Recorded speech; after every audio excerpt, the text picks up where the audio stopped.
Fuck my aunt from that way. Why you won't? The nigga tell my mother can't use no tone like my friends from the streets. Oh God.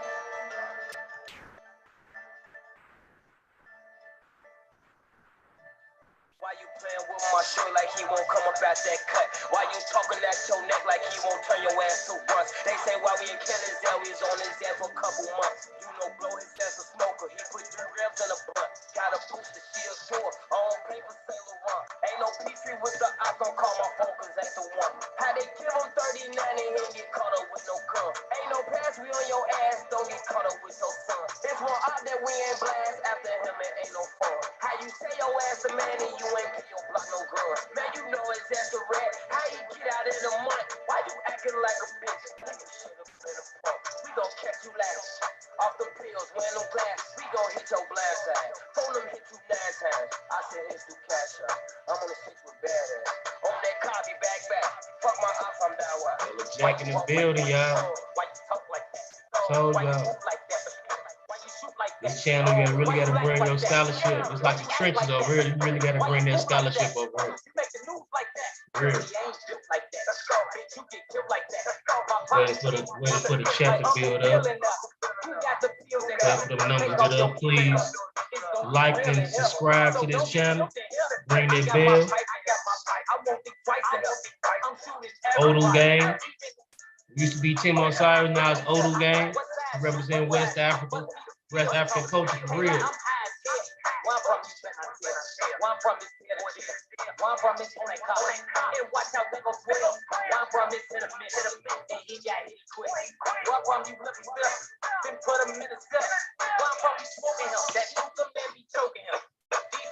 Smoking on them pseudos. And I told y'all it's EBK. It's EBK. Anybody can get in the scholarship program. I'm not on Uncle Squad. I'm not on Chief Excellence Squad. It's EBK. Anybody can get the information any way, any means necessary. We're gonna bring their real true scholarship all day. Like Uncle Phil in there, you got the pills in here. Take off your heels in here. It's gonna get real in here. So don't get killed in here.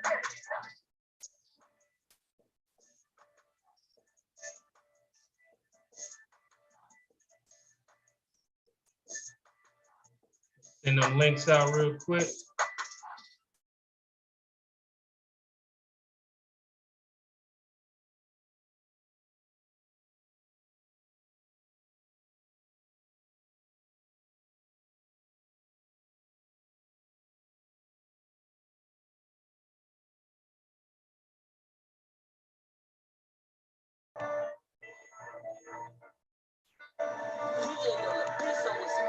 Why you run and got your gun, so you gon' let him die? I come from a block, you catch a op, you hit him 20 times. Catch a nigga who you love to slide, we make a shooter cry. Keep you around my dog, I still a rich kid, I know suicide. Jump on them chills, don't gotta speed, it's like a Uber ride. Pull up on my side, I got two tricks and shit like suicide. Speeding on the E-way off the field. Send the links out real quick, y'all. With the show, so you're gonna get in on this Mediterranean culture. We'll be up for a treat tonight, y'all.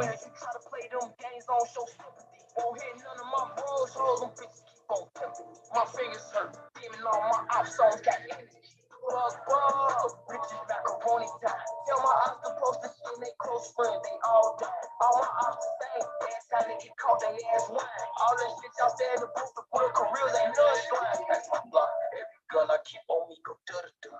Ask the ops, every time they see my face, they sugar free. Props, gave my block the turkey bags, what gon' do? Jeffrey side, you know shorty ass gon' rob, I get it. Let them see us, bro. How about hit his dome? How about get him gone?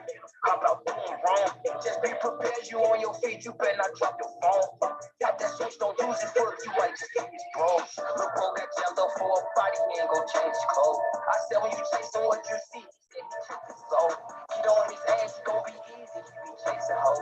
Stand over him, let them see, that's my favorite part.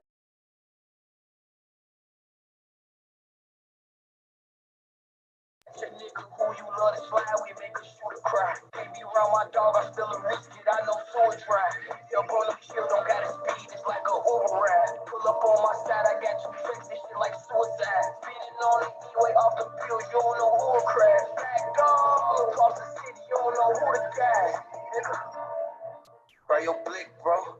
You ain't never gave me shit, you ain't my big bro. Asked if I'm mine, I gave him Hellcats and pistols. I gave my bitch my heart, welcome to death row. You ain't gon' die about your dog, but you gon' die about a bitch. Baby, better shoot your gun until it's gone. We gon' get it on, I'm with you right or wrong, that's what it is.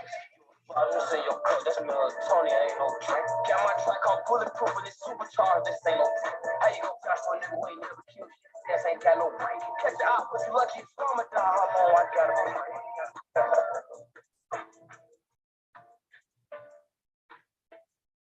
I gotta pray.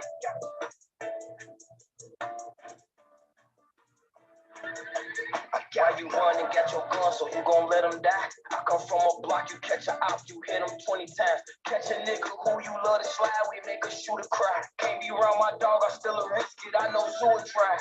Jump on them chills, don't gotta speed, it's like a Uber ride. Pull up on my side, I got two tricks, this shit like suicide. Speeding on the E-way off the field, you don't know who will crash. Back dog, across the city, you don't know who the guy. Nigga, J Connection.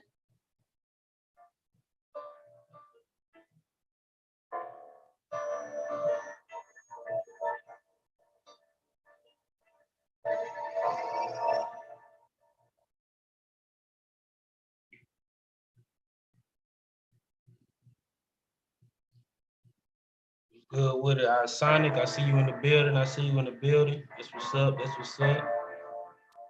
Right on for rocking with me tonight.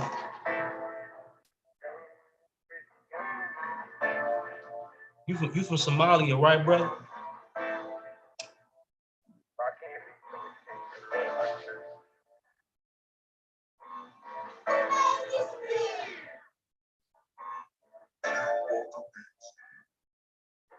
187, my addiction's why I'm heavily influenced. Invest my paper on Glocks and gas, and now my brothers get to it. Trying to kill and get no money, what the fuck I was doing? Big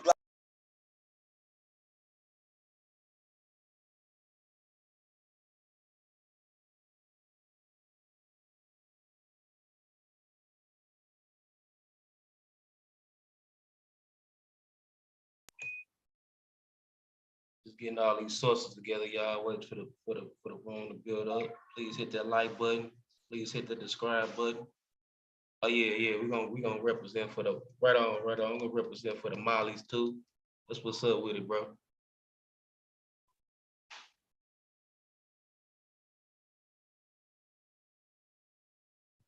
So I know some real Somalian cats from Minnesota, dog. Real. And from my city too, from St. Louis. I know some Somalian cats in St. Louis too. It's real stand-up dude.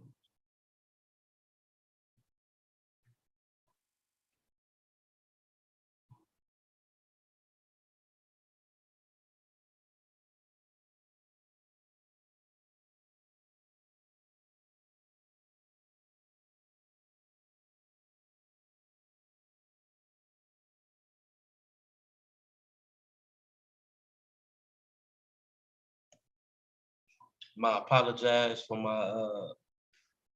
my phone's correction. It's spelled Mediterranean wrong in my title. That will be corrected. But the show is from the Red Sea to the Mediterranean tonight. That's what we're gonna be discussing. We'll be going in. Basically, we're gonna be going in on basically the migrations of the Afro-Asiatic speaking population.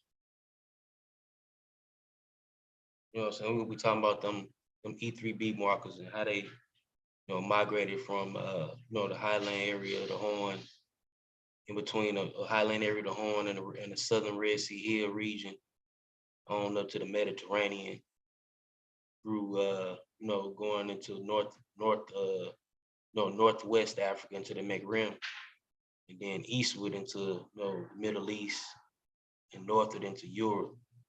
We're gonna get into all of that, And Gozy might show up tonight, If it is, it'll be a treat, but we still gonna continue, gonna still ride this ship no matter what. Gonna get this knowledge out tonight for real. A lot of people might not be happy with this, but I'm not here to please anybody. I'm just here to tell the truth, the whole truth and nothing but the truth, and spit that real when it comes to this scholarship, man. Real. The real truth gotta be out. I can't leave nothing out. You know what I'm saying? I can't go by nobody's nobody's rule or nothing like that. I gotta go by, you know what I'm saying, the information that I research and get it all out and put it all out on the table. Let me get these sources up real quick so we can get it in.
Yeah, I'm back. I'm back, bro. I'm back, y'all. I'm back, y'all.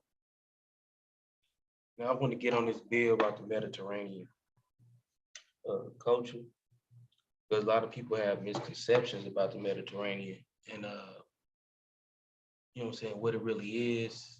Uh, many people use is base their views off the Mediterranean race theory, which is it's a misconception in itself, but Mediterranean is a makeup of different various cultures that make up the Mediterranean culture. And it's not just solidified or based on the Mediterranean maritime culture, which is like, you know, like the Greek culture and Phoenician culture. That's part of the Mediterranean too, but it's a whole basin. It's not just the sea. Mediterranean is a whole basin. So let me share my screen real quick. It's good with it, y'all.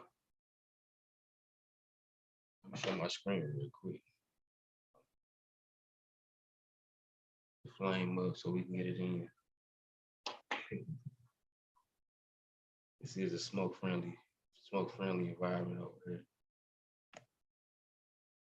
Okay. Share.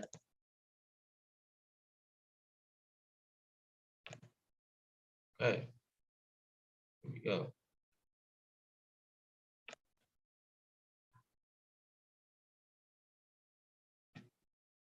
Get it to the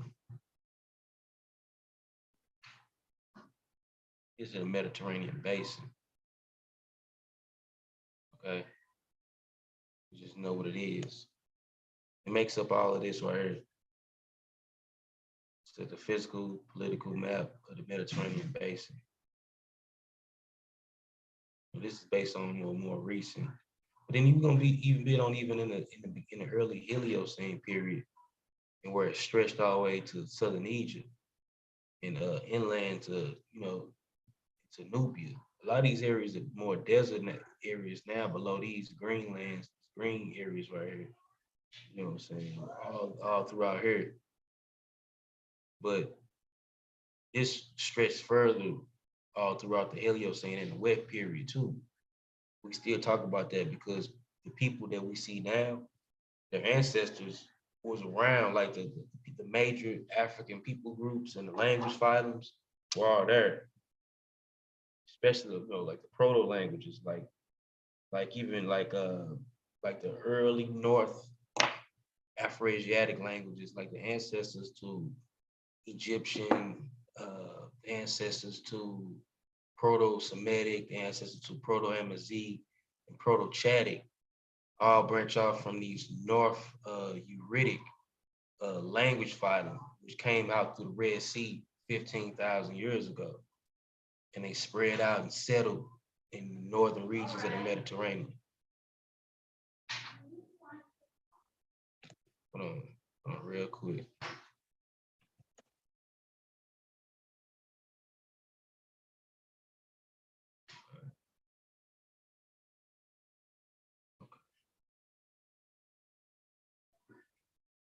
So right here you can say the geography.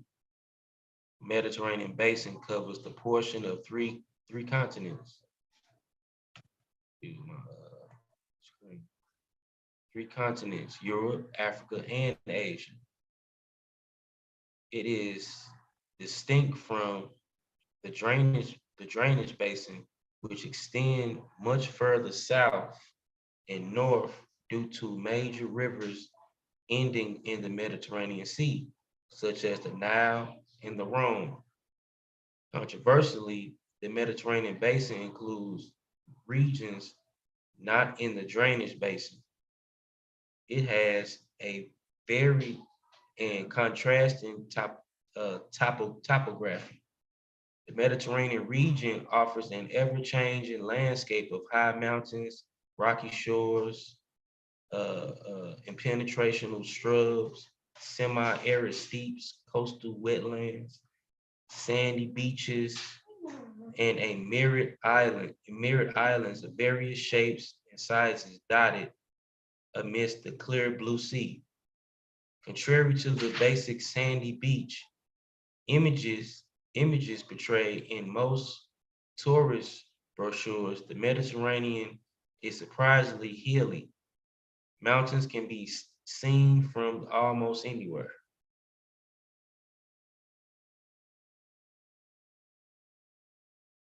Okay. This is the parts of the Mediterranean. I think that was all the Atlas Mountains. I think they just flashed, if I ain't mistaken.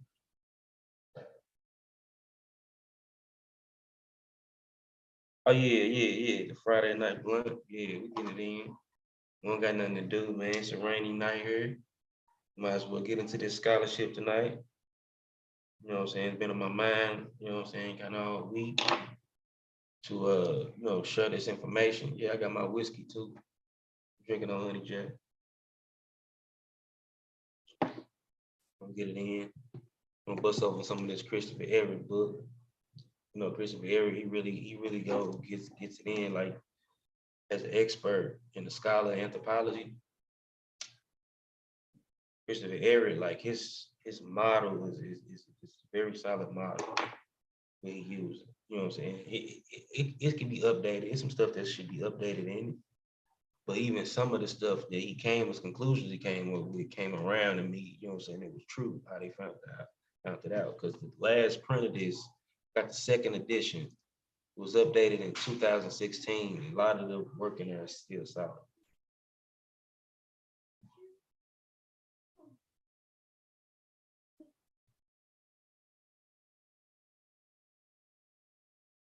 What's up with Elijah?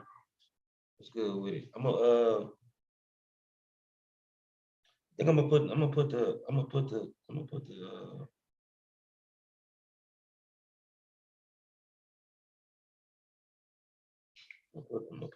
link in the chat real quick. What's good with it? What's good with the Astro in the building? What's good with it, dog? I'm finna get it in about the Mediterranean today, man.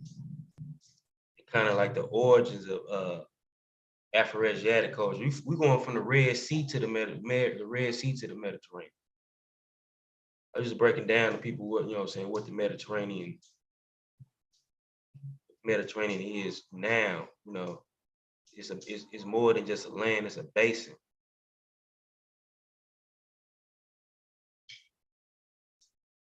Stop sharing my screen real quick. Hold on just a minute.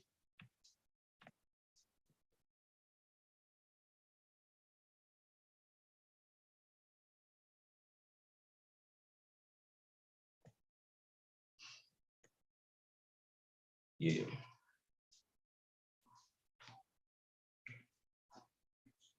And goes, he should be in the building. Add on to what I'm saying. So I wanted to share something with y'all too. Because there's a particular part of the main part of the timeline that I want to discuss to prove that Egypt developed in the Mediterranean region, and it's still an African culture. It really don't mean anything. I mean, Egyptian culture is an Egyptian culture. Each culture is its own thing. You know, people didn't even think of continents and anything like that back in those days. People were who they were, particular to their own culture, their region. But this particular culture belonged to Afro-Asiatic speaking populations. Of course, they had neighbors that influenced them. You know what I'm saying? They had like, you know, borrowed words from Nilo-Saharan populations and other Afro-Asiatic speaking populations like the Cushitic groups, like the Amazigh groups, who were their, you know, cousins, you know, their closer cousins.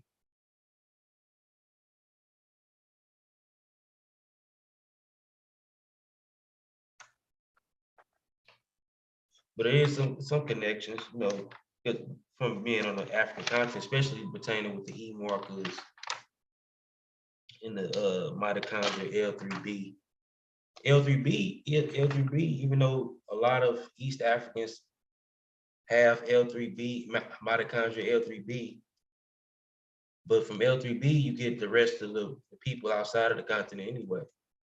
Like L3, from L3B, you get N and M.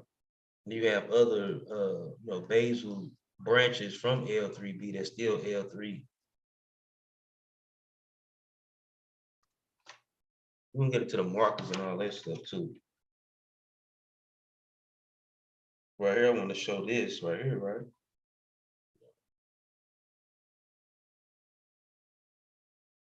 It's the Mediterranean. This say right here, the climate, it's the whole map of Africa, but it shows like the main vegetation, the climate and vegetation in Africa from 8,500 to 6,500 BCE. It's like it's like right before the pre-dynastic era. It's like in the middle of the Paleocene, like the middle, like almost at the end of the Neolithic, going into the Chalcolithic phase. You know what I'm saying? Like, look, watch this. See, I don't know if I can see this. Y'all see that? Let me know if y'all can see that. I might have to come on my phone so I can see it better. But this whole blue at the top, the whole line right here, that's Mediterranean vegetation during the wet phase. The whole top, like during the green Sahara, during the wet phase, it was a nuance even to that. That's not even that long ago. A lot of people say, "Oh, you go that far." That's not long ago. We're still in the Paleocene period right now. The people groups, the main people groups that we know in Africa were there.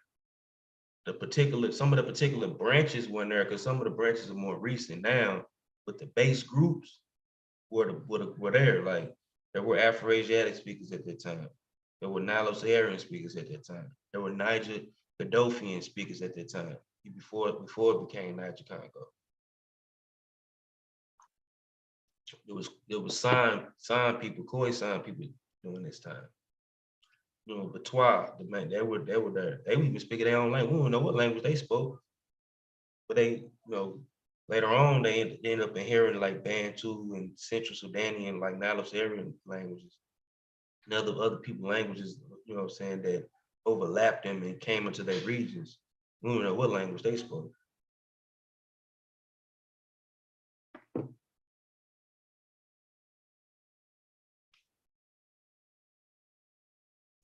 Yeah, I'm gonna try to show it on my phone. Hold on, real.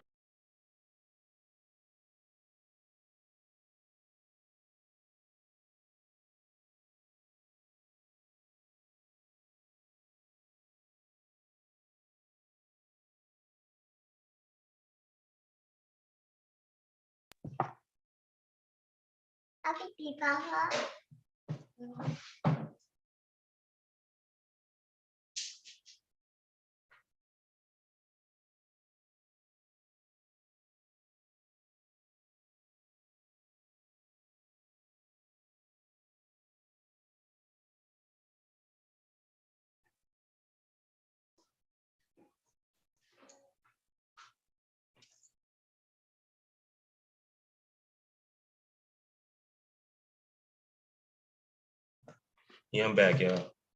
Yeah, my daughter wanted to kick it with us. Yeah, I'm finna get back into it though. But yeah, that blue line though, I'm gonna see if I can get on Zoom from my phone too. I probably can show you better from my phone. Unless I take a picture. Unless I take a picture. Let me see. I might take a picture of it and go to my Google Photos.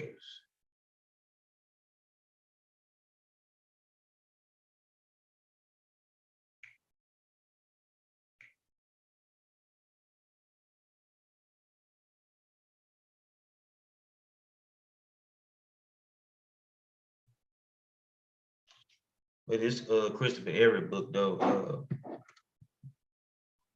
Civilizations of Africa.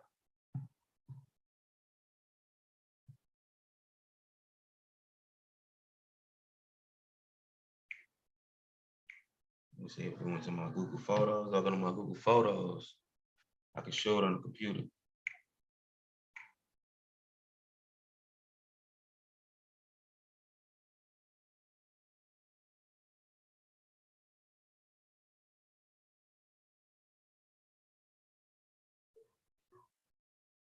Yeah, let me see now.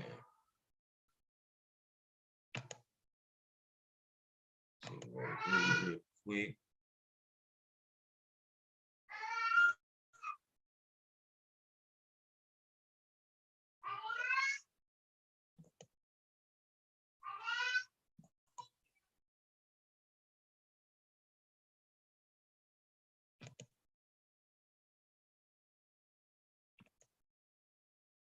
Just a minute, y'all. Let me get these sources together real quick.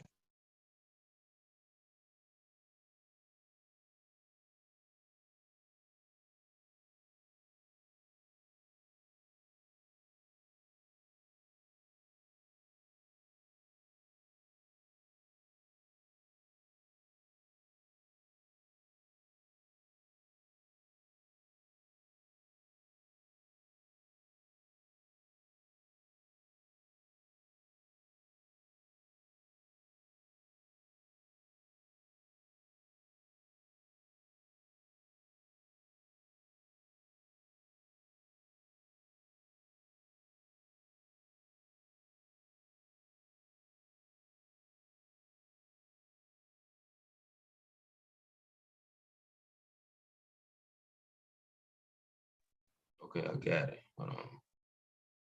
Share my screen.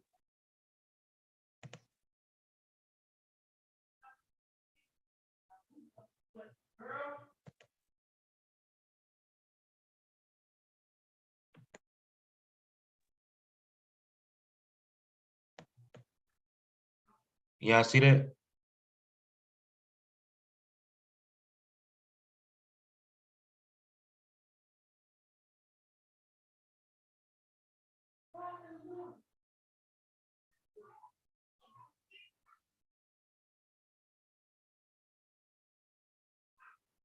Yeah, see that?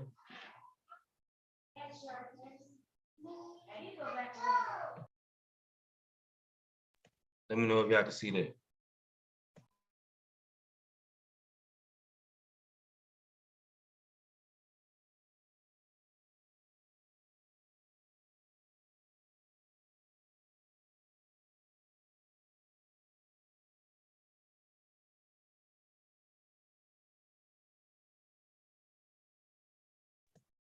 Okay, where the right where the blue is at the top, all of that from 8500 BC to 6500 BCE was Mediterranean flora and fauna was in these regions. Even the northern, if you see the all the way to the east, even the northern tip of the Red Sea Hills, that part was Mediterranean. Right up under that was tropical grasslands, tropical steppes.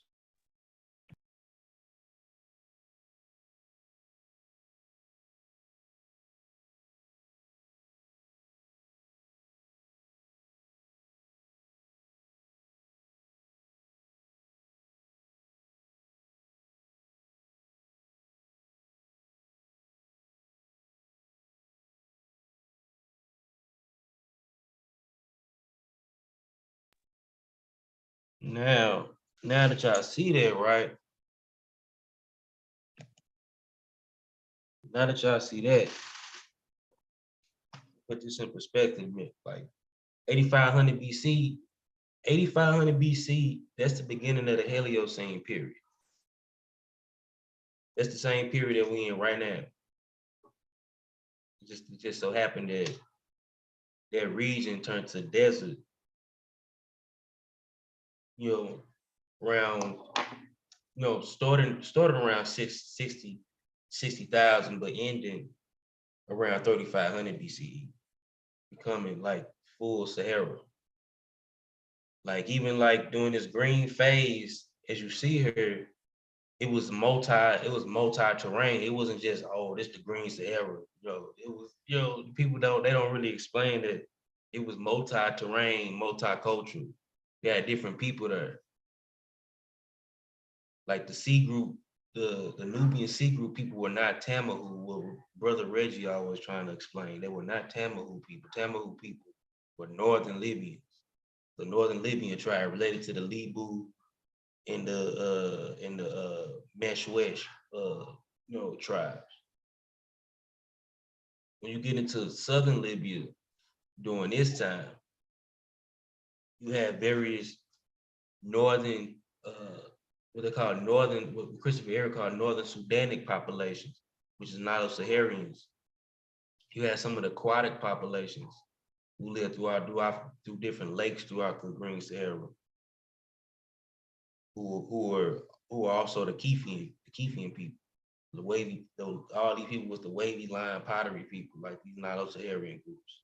They live in southern Libya, and then you also amongst them, still neighbors to them, you had the Cushitic groups who always lived, they always traded along with the Nilo-Saharian groups. They even started domesticating cows around the same damn time. They the ones that created the cattle coast together, these two cultures.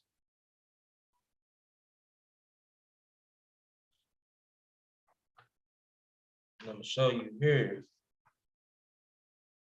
I always read this part on different shows that I'm on.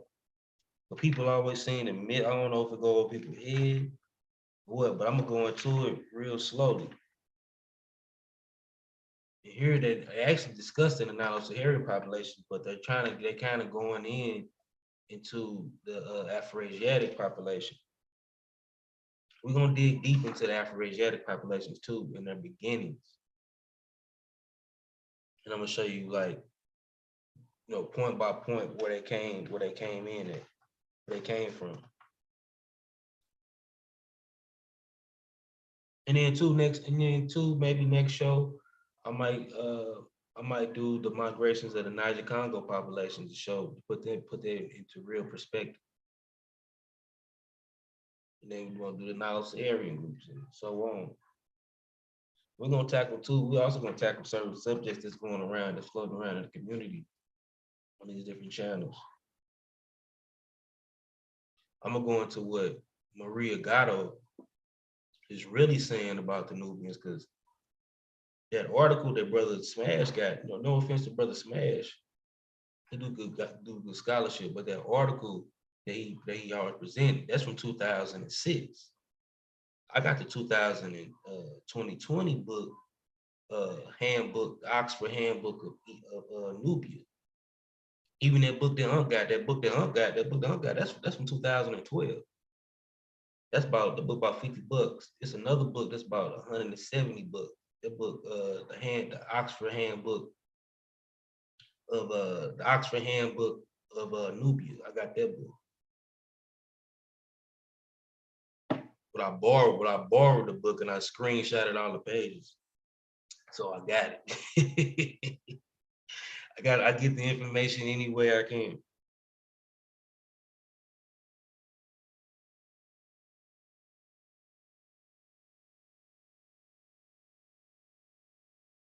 You said, was that migration of R1b38 Y chromosome?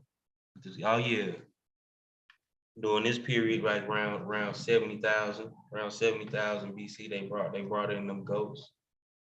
They brought the cows in. No, matter of fact, they brought in the goats and the cows, but the haplogroup G domesticated them goats. People with haplogroup G.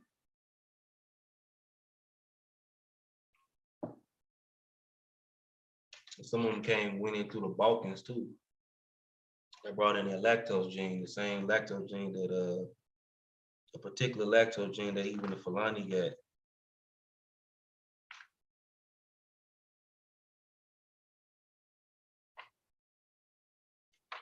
Okay, we'll go to that. It's a real interesting statement right here too.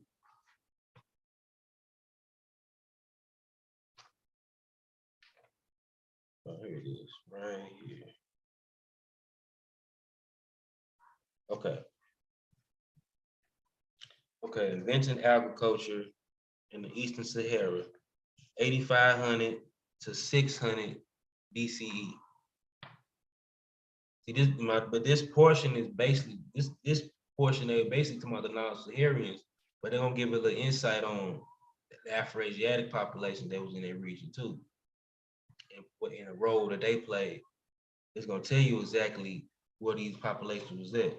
What's good with it? What's good with it, Smalls? What's up with it, bro? Okay, inventing agriculture, the Eastern Sahara, 8,500 600 BCE.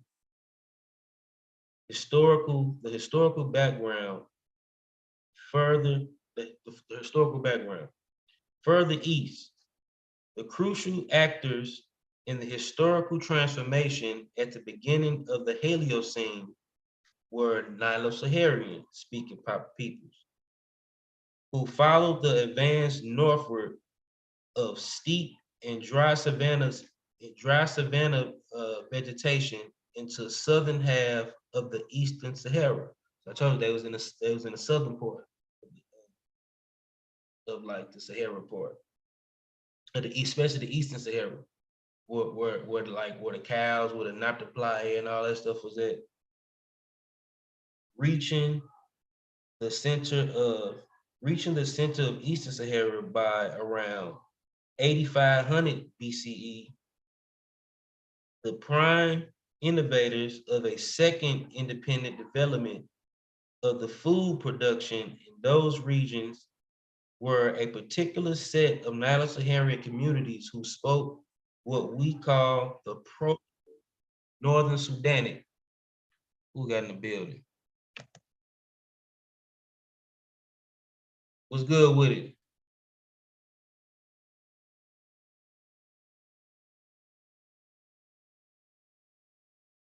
What's good with it? What's up, bro? What up? What up? What up? What's good with it, bro? I'm his support, bro. So I'm just listening in, King.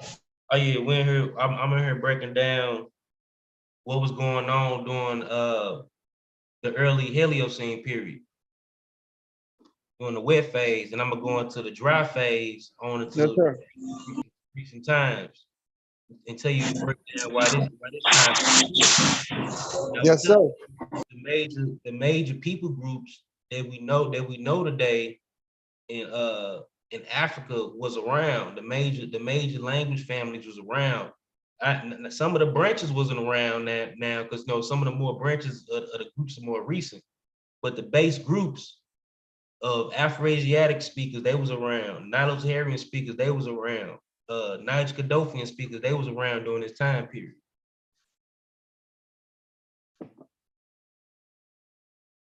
And I was going into what was going on in the Eastern Sahara around 8,500 to 600 BCE, and showing that even on this map right here, it showed that those northern areas all the way down to southern Egypt is even all the way down right here to the northern Red Sea area.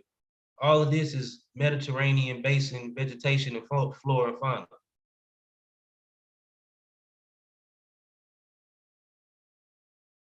Okay, okay,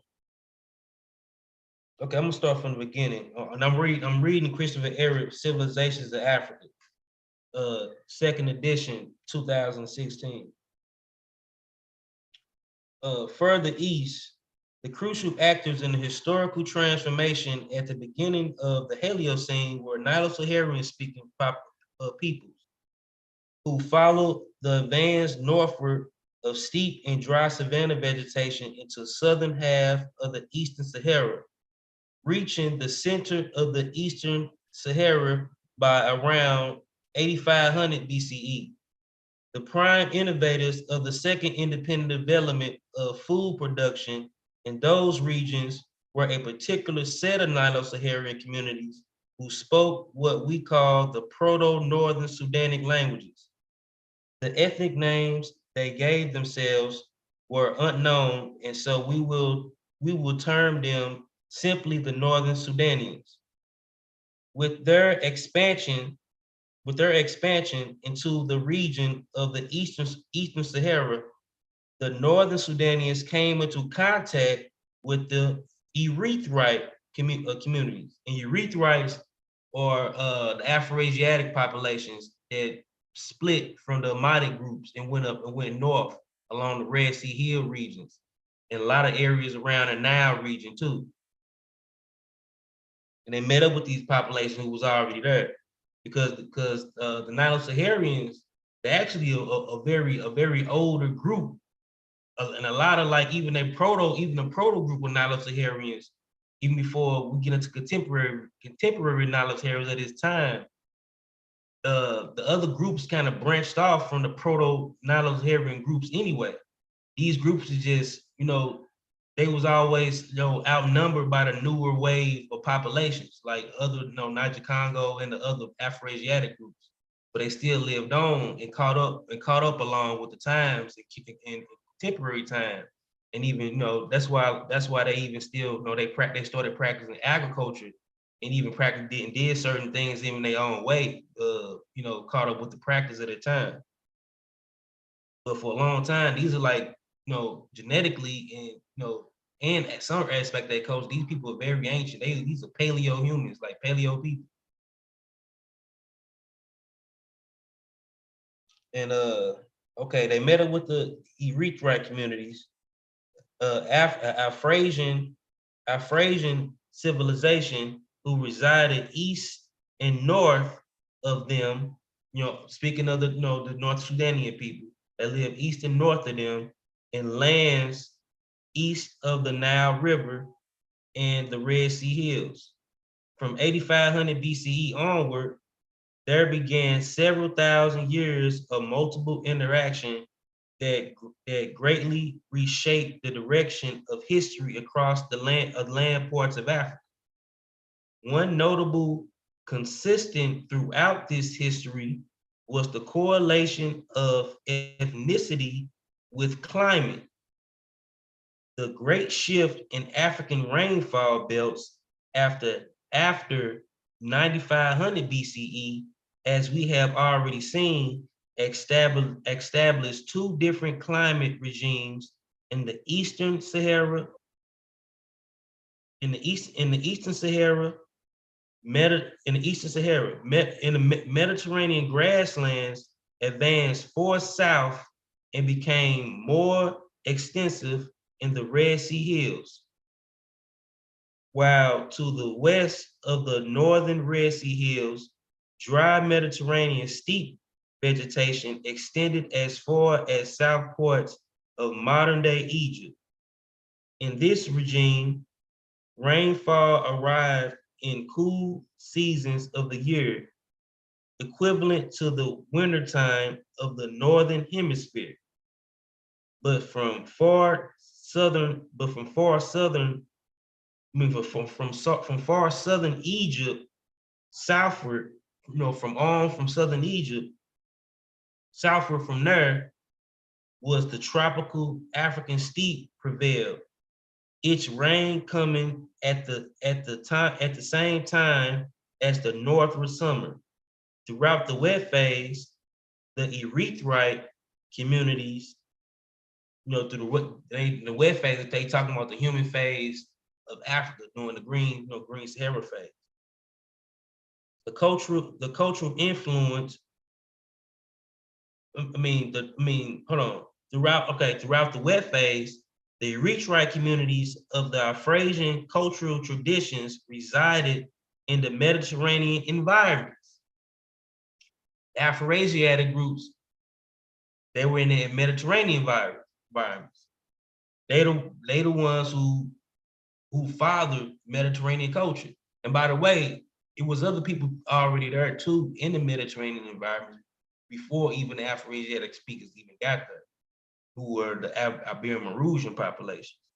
we're gonna get into them, you know what I'm saying, on a whole nother show. We're gonna go get into them. But I really want to focus on the Afroasiatic migrations into these areas. A lot of them they overlapped it with the Iberian Maurutians.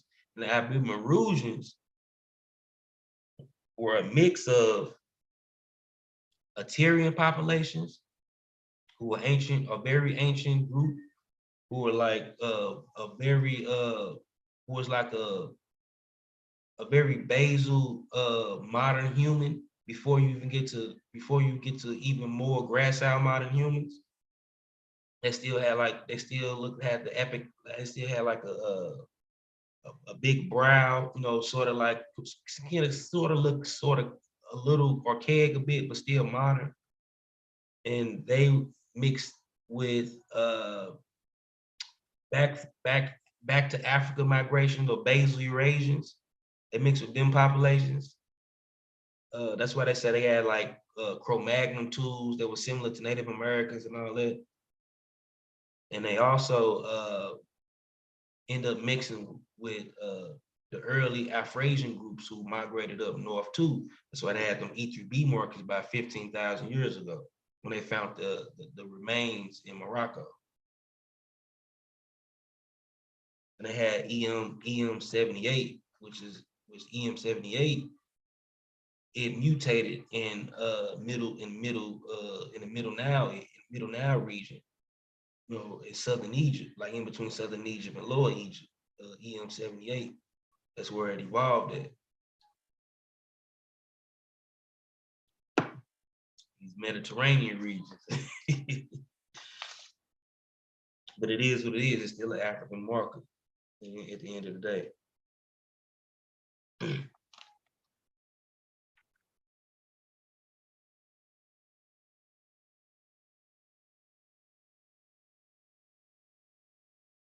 Oh yeah, they do have a little Moroccan Neolithic. But that marker migrated there even before. That marker that I think you talking about, that migrated there even before even migrated to Morocco. It just split different ways, coming from the east.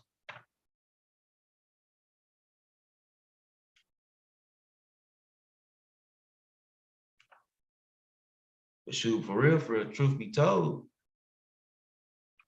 you know, the term Berber, is not like a asphyxiated term. It's just a term of people who spoke a foreign language, to whoever was looked at as the superior people or whatever, like or the people that feel like they were superior. They're like, oh, these people speak a foreign language, they speaking, you know, mumbo jumbo or whatever. Like the Greeks, they call like the same term they used was barbarian, called the Germanian tribe barbarians, or any other tribe that wasn't their culture barbarians. That's where the term Berber comes from, and it developed and it evolved into the Islamic and the Arabic culture. So they call, you know, Amazigh people Berbers. But truth be told, the Arabics didn't call the Amazighs that they weren't the first people that they called Berbers. The first people that they called Berbers were Somali people. That's why you got the country, the area Bora Bora, the land of Berbers. Real, that's a fact.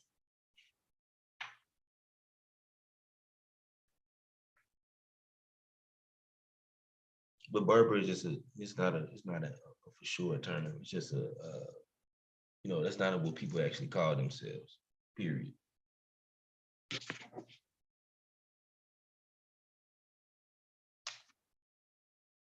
I want to get into the beginning of Afroasiatic cultures too. Hold on, I want to get into this part too. I missed this part. And show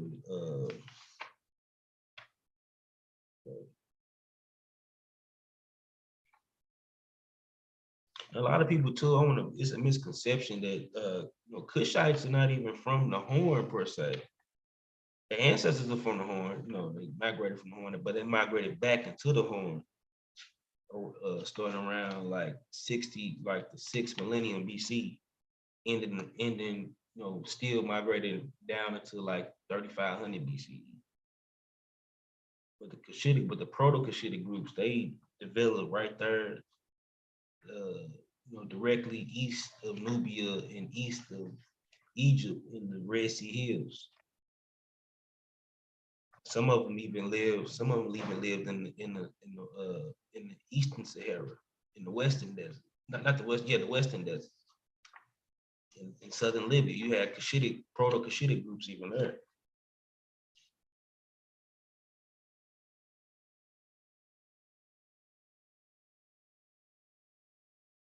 Yeah, he said, yeah, Berber City.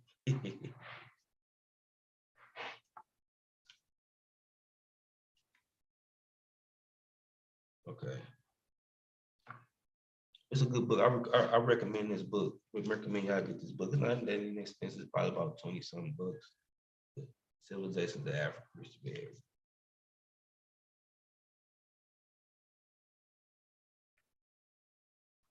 And also his paper, I'm gonna show a source one day of his paper on Cambridge. We're gonna dissect that source. That source has some good information in it.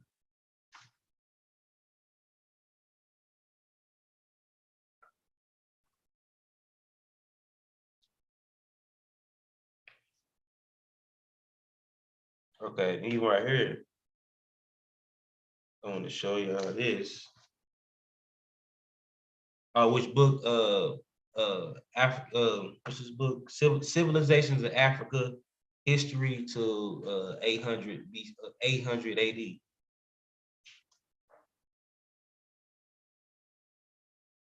You right here say the northern, now let's hear the northern Sudanese, and the northern Sudanese, they would have been the proto-northern Sudanese, or the northern Sudanese grouping would be the your quote unquote Nubians, the actual Nubian language, because Nubian is just such a vague term.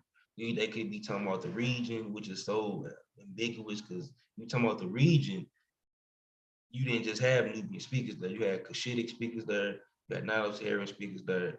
You had Northern Uritic speakers there, who would be the Egyptians. They were there, of course, originally. But the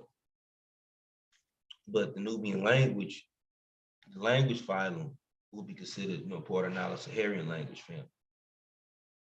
What they call the Nobaean languages, which is basically even those languages. They don't really like the language, the Nubian language proper, the Nobate language, really called Ma'a language, and they just various different dialects of these eastern Nilo-Saharan, northeastern Nilo-Saharan languages. It's in the Nile. They call it East Sudanic. Nora, even the Nora language is related to it. Kanuma is very basal. It's not. It's its own very own branch, but you had different Nilo-Saharan languages families over there, like from all different type of levels of the branch in that southern Nile region.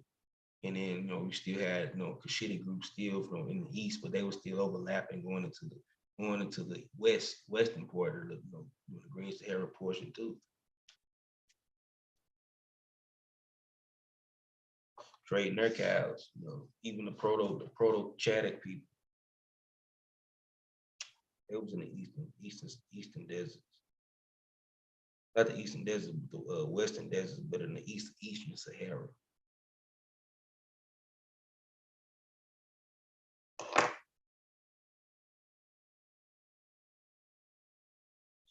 Even right here, it say the northern Sudanians from the beginning appeared to have cooked their grains differently, both from their Eritreite neighbors. And the Eritreites is the Afro-Asiatic people. The answer that the Eritreites and even too by now, don't get it twisted. The Eritreites even at this time were mixed with Basal Eurasians. They was mixed with Basal Eurasians before they even mixed with the Ibero-Maurusian people. They just mixed with a different sibling branch. That Ibero-Maurusian was mixed with a different sibling branch of Basal Eurasian, which is the Maghrebi component. But but the Afro-Asiatic population, even before they migrated up north, 15,000 years ago, they was already, trading obsidian blades with basal regions coming in from Southern Arabia, which is the Ethio-Somali component. With the same people today got like people as a culture have, and the people of the like the Marae people in Oman. So the Southern Arabian languages. And the Southern Arabian languages are not even Arabic. They're their own different Semitic language, like a very basal Semitic language.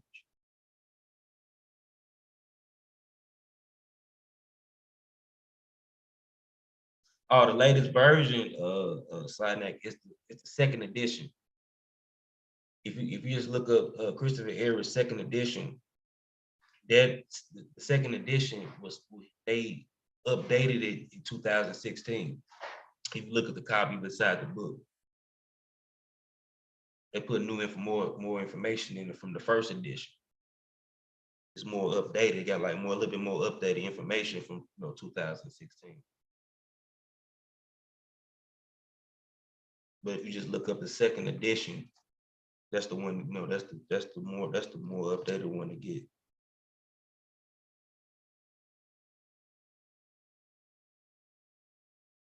Well, Aaron will get into this because when you think of Mediterranean culture too, you got to think of that flatbread. Like flatbread is. Let me show y'all something. We're gonna really get into culture. Hold on. Stop sharing. Stop sharing. Let me just show y'all another source.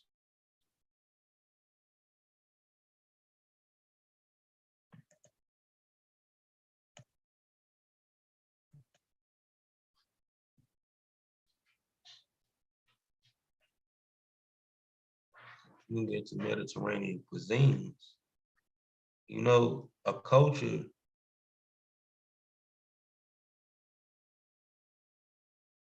A culture can be described based on what they eat. That's basically what a culture is. Because a culture is all based on what human beings are cultivating around what they eat. Whether it's the way they hunt or the way they get their food, like the farming, agriculture, pastures, all that shit is based off what you eat, which is cultures.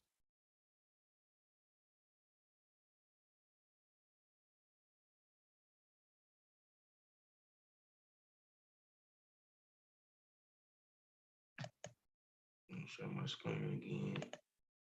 Okay. So.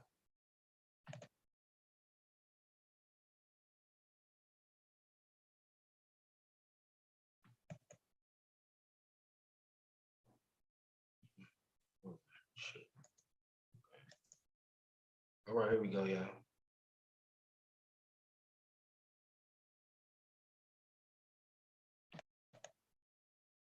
Mediterranean cuisine.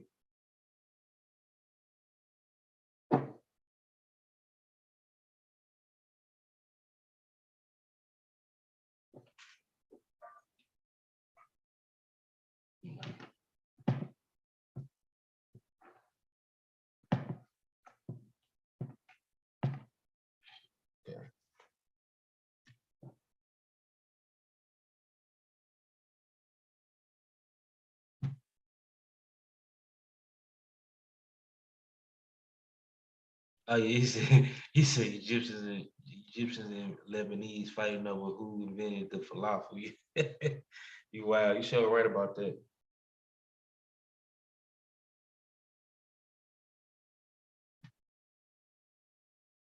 That flatbread been around. That's some Mediterranean shit. That's some that ain't even no Mediterranean. It's Mediterranean. Well, this is Afro-Asiatic shit.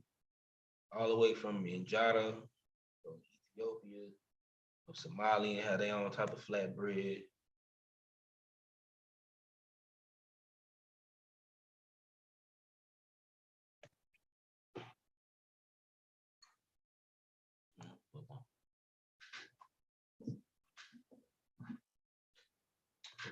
Mediterranean cuisine. The food and methods, preparation used by people of Mediterranean basin.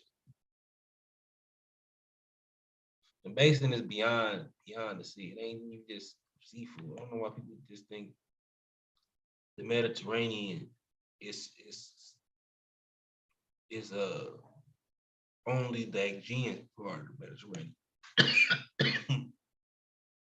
The Aegean is not the only part of the Mediterranean. You got the African Mediterranean as well, and the Middle Eastern Mediterranean as well.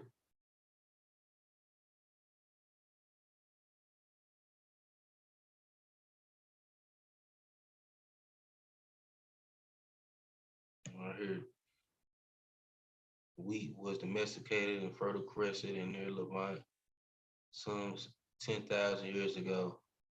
Its ancestors include wild emmer wheat. This was hibernized, harvested, and sown to create domestic strains with larger grains and areas shattered less readily with wild farms. It was spread across the Mediterranean region as far as Spain by 5,000 BCE.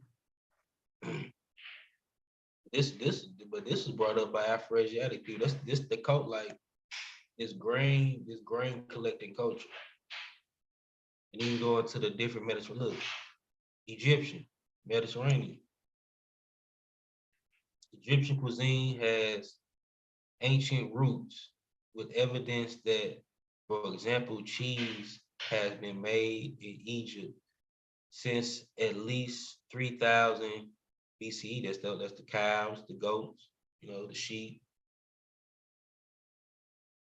Since at least 3,000 BCE. The falafel for small fried croquettes of beans or chickpea flour currently also eaten across the Levant and the West, but originating in Egypt's Roman era. They are claimed as theirs by Coptic Christian. Dukkha is dip made. This shit old, like, let me show you. Some of these meals are very old. They consider Mediterranean cuisine. Egypt. I'm gonna break down my point too.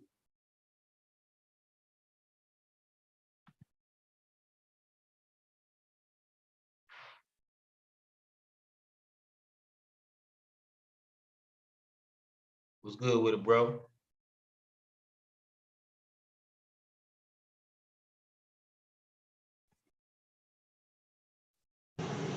All right, here, Gully, you going in? Go ahead, bro.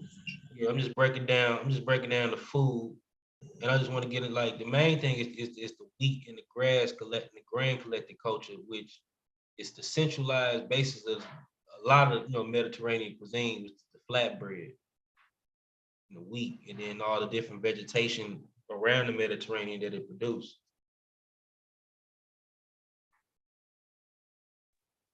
Even you broke down already how different cultures make up populations at the borders of the Mediterranean. You broke that down. Oh yeah. I'm gonna get into that too. Okay. I already broke down the the early people, but I want to get into the the Heliocene period of the Mediterranean. And yeah, it was multi-cultures. But the earliest cultures that was up there was these different Afro-Asian cultures. Absolutely. Indigenous Afro-Asian populations. Yes, they've been there. People from born backwards and forth from Levant, indigenous North Africans. Absolutely. And then you had different, and then eventually, eventually through the Bronze Age, you had different Indo-European speaking influence coming in North Africa. So Indo-European is a language. Proto-Indo-European is probably around 4,000 years old, and Indo-European established is probably around, but Proto-Indo-European is probably around 5,000. It's that new article based off the Southern Arc, and established Indo-European as it spreads is probably about 4,000. So the populations who came in, even with R1BVA8, they would have been Indo-European speakers. They probably had language isolate because R1BVA came in 6,000 years ago.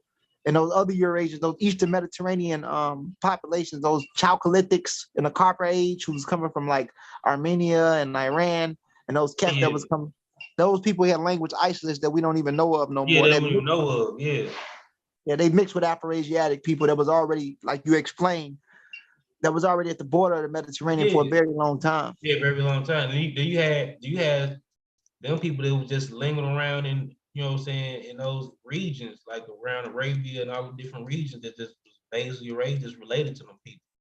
You know what I'm saying? Like in the Trans-Caucasus, you have the Caucasus languages, that's, you know, so that's their own grouping in itself too. You know what I'm saying? Its own little isolate.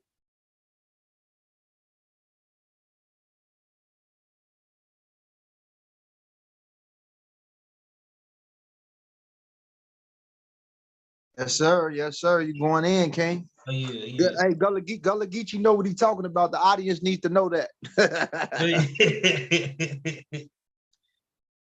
I want to get into, but I was telling the people that even before the Afro-Asiatic populations, even before they migrated, even in the midst of them migrating up north into the Nile area and forming into the Northern Uritic language families, which is the ancestor to Proto-Egyptian, Proto-Semitic, Proto-Amazigh, and Proto-Chadic. Even before they even migrated there, they would have been mixed with a Basic Eurasian population coming in through Arabia, and then mixing with migrating up there, mixing with the Ibero-Maurusian population, who was also mixed with a sibling branch of the Ethio-Somalian component that came into Arabia, which was the Maghrebi component. Correct. Correct. And they were already mixed with the Tyrian population. You know what I'm saying? Even before the Afro-Asiatic population migrated in from the northern Red Sea Hill area. Yeah, and even with that, and yet even with that, like with the Afro-Asiatic, I'm glad you brought that up. If we base it off, some people estimate the earliest proto phase of it 23,000. Then we have 16,000. I know me and you both support Roger Blench and Christopher Ehret. And my thing is that even with that, we know that mtDNA M1 came back into North Africa. If it did not develop from the basal M in a form, probably did not develop independently in North Africa, but it probably developed, if we just postulated, probably around the not too far from the western corridor between southwestern Arabia and the bridge between Ethiopia and Arabia where it crosses at, and M1 kind of like came back in while all the other M's kept going east. Yeah. And at this time, these people spoke a language isolate that probably was something that helps mold the Eastern Sudanic languages. As we know it. Yeah, as we know it. Not because the proto language was some type of some type of, I say, variant of like a old Omotic, you know what I'm saying? Something that's related to the old Omotic branch. Yes, something related to old Omotic branches, which peeled off for something that was Eastern Sudanic and very close kinship with Eastern Nilotic languages in the earlier phases. Yeah, but then, that's why Omotic is kind of standalone-ish, you know what I'm saying, in the family. But I tell people too, even on a Omotic level, the Omotic grouping was still a distinct African than the West, who the West Africans would have became. They branched off. The Omotic groups and the West African groups branched off 50,000 years ago. You know what I'm saying, or probably somewhere around 50,000 to 47,000 years ago. Absolutely.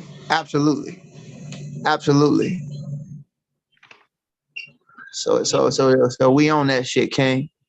Yeah, even here, right here, I would break it down and say, even right here, so these northern Sudanians or these northern Nilo-Saharan groups, who were the ancestors of the Nubians, you know what I'm saying, so-called Nubians, the Tibu people, the Kanari, and all these different. They call them the Nile, the Sahelo-Saharian population, who would have been a sibling group to the pre Kanuma groups too. The Pre-Canuma is a very basal Nilo-Saharan language family that was still in the East lingering around too. That's right. And That's right. and right here it say the North Sudanians from the beginning appear to have cooked their grains, apparently both from their Erythrite neighbors who made flatbreads and from their far distant Ojogo people, or the Ojogo people are us, West Africans, you know what I'm saying, people was far west. Ojogo people who cook their grains whole. You know, because we know we make the rices. That's the difference between, that's the major difference between Nilo-Saharan groups, Afro-Asiatic groups, and Nilo-Saharan groups. Nilo-Saharans, they make porridge. They make their grains and they make porridge with it. Afro-Asiatic groups, they make, you know, they grain their grains down and make flatbreads, which is one of the staples and bases of, you know, Mediterranean culture, which is a multicultural population in itself. And you know, because they were basically the front runners of that of Mediterranean culture. And you know, in the Niger Congo population, the Niger Godofin population, we the population who cook our grains whole, you know what I'm saying, like rices and, you know, greens and things like that. We make stews and shit like that.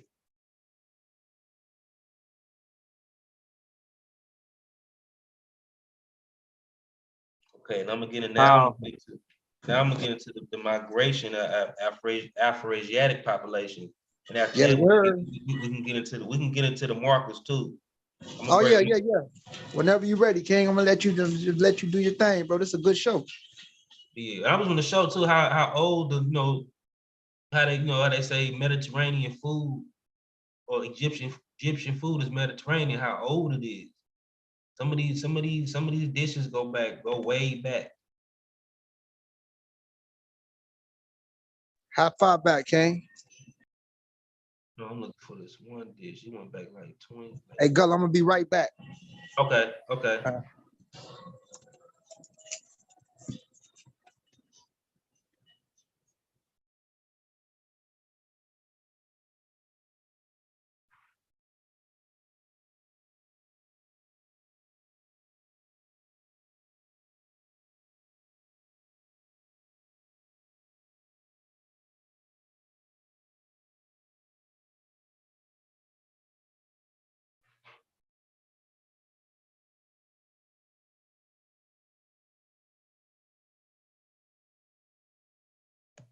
Yeah, I missed it. I gotta fix the title.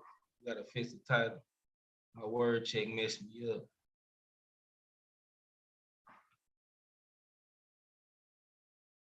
Okay, let me show you where I say from the Red Sea to the Mediterranean. This in this post.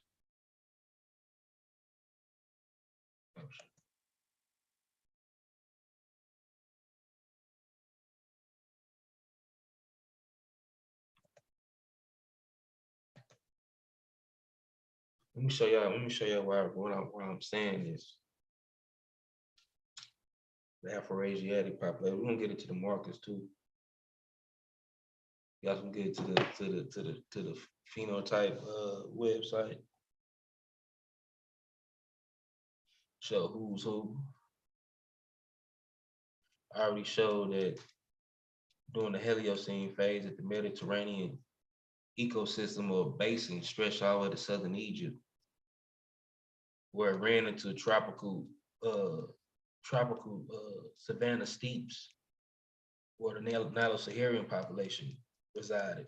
And in the Mediterranean populations is where the Afro-Asiatic populations resided as they migrated north from the montane highland areas, which is, you know, cool, rainy, you know, tropical highland areas, but you still, you know, what I'm saying, it's still different ecosystem in other areas of Africa, even though it's still in sub-Saharan regions.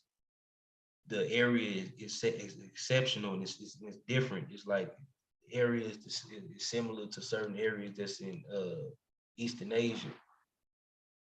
like the rule, like a lot of people don't know, like the rules doesn't apply. Like when we look at the Andaman Islanders, you know, like we say, okay, they're not African, they're different people. You still gotta look at that when you look in Africa, you know, like, you know, it's not just like as a certain group, you know, if you look at like compared to Niger Congo populations, these populations, if you look at, you know, East African populations, the Southern Afro-Asiatic groups, even down to the Amadic population, even though the Amadic population might look like West Africans, they're a wholly different group. That's how you can look at the Andaman Island group, like, oh, these look like Africans, but no, the people are different. People develop in different ecosystems, develop, you know what I'm saying? Some of the markers are connected, yeah, you know what I'm saying, through ease and shit like that, they still connected, but people still diverge and, you know, mix in other environments, you know, and it become divergent and branch out, become isolated and growing a different, whole different, you know, growing into a whole different gene pool. But East Africans and West Africans are different cousins, but they split around 50,000 years ago. But still, you know what I'm saying, certain groups still did overlap. You still like, you know, got Berbers and, you know, the Chadic population that in the mix with, and even in Egypt, you know, certain places in Egypt, you know, in the mix with Nilo-Saharan populations, the Cushitic groups, and the Northern Uritic groups, which is the, you know, the Egyptian or the Akkadic groups like that, or the Badarians.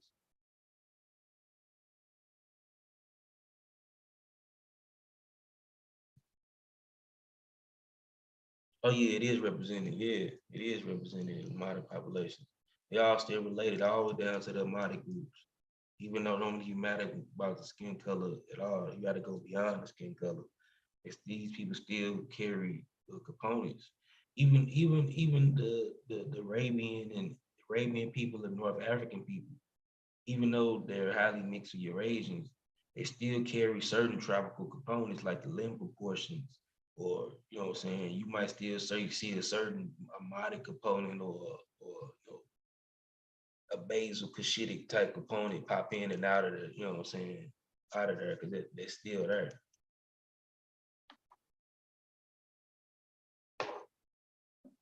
Even in a lot of component, because sometimes, you know what I'm saying, they in the mix in there too. They call it the cultural entanglement. Right here, okay.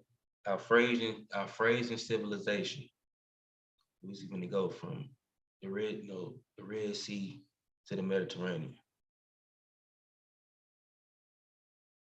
Along the river itself, as early as 19,000 BCE, people in northern Nubia and southern Egypt began to exploit hedges, a kind of grass that grows typically in wetland areas, for food. These nut grasses produce underground tumors, which these people ground into flour and excavated sites of these communities revealed two important kinds of stone tools: numerous grindstone evidence and importance of sedges for such of carbohydrate side of their diet.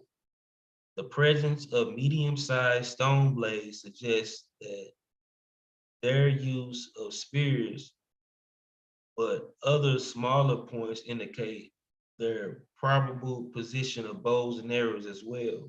Relying heavily on sedges, these communities would have had little possibilities of expanding their economy away from the wetland areas along the Nile and their other scattered locales. And them groups would have been like the Iberian Marusian groups that was there before that, the Afro-Asiatic groups came. You know what I'm saying? They had like that, like some type of like, you know, basal Eurasian type culture. Like what I said, that was similar to Native American culture. That's what I said. They had like, still had bows and arrows and spears and shit. You know, they modern humans. They had that. You know, a lot of people have a misconception like Nubians or people in Nupi, the only people that had bows and arrows and spears and stuff. Those the Iberian Marusian, but right here, but probably equally early, okay, but probably equally early, and certainly before 15 BC, somewhere time before 15 BCE, the available agriculture, the available archaeological does not yet provide determinative evidence on just how long before then other communities living further south in the Horn of Africa took up an even more productive innovation in their substance pursuit. They began to harvest the seeds of wild grasses. They became collectors of wild grains.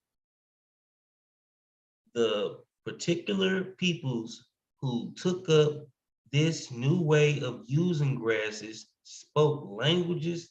Particular peoples who took up this new way of using grasses spoke languages of Afrasian or Afroasiatic language family. Just where the society that spoke Proto-Afrasian, the original mother language of the family, lived is not certain, but most probably their country lay somewhere in grassland areas of the 4 southern Red Sea Hills and the northern and central Ethiopian highlands. That's what that's people lands, and that's what they call, even before you even get to agriculture, these people was collecting grains, these particular type of grasses, even before they put the smack down on cultivating it fully in the Levant. They brought this type of collection up to the Levant from the Red Sea Hills in the Ethiopian highlands on up. You know what I'm saying? As they went up, still, in a mix with basal Eurasians, and then mix it with the Iberian Marusians that they went further north, and then throughout the centuries, on and on, people in and out migrating, they migrated in and out, mixing in with other populations outside the continent. Even migrating, even still migrating this particular type of component into southern Europe. Still got E-markers there, going into the Balkans. Even before you get a Greek, Greeks are Indo-European speakers. They're not even the original Mediterranean population.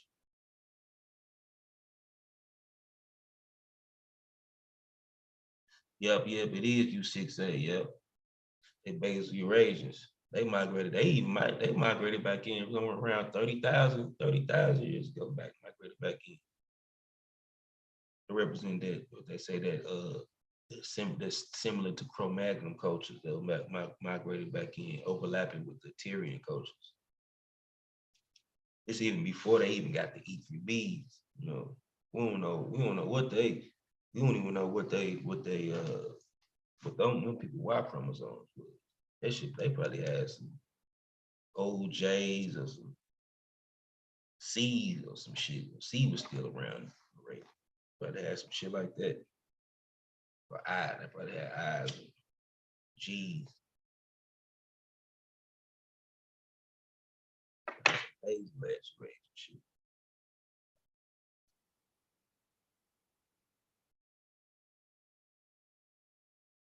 Probably even T or something. But I think the T came in more so with the Ethio-Somali component, basal Eurasia.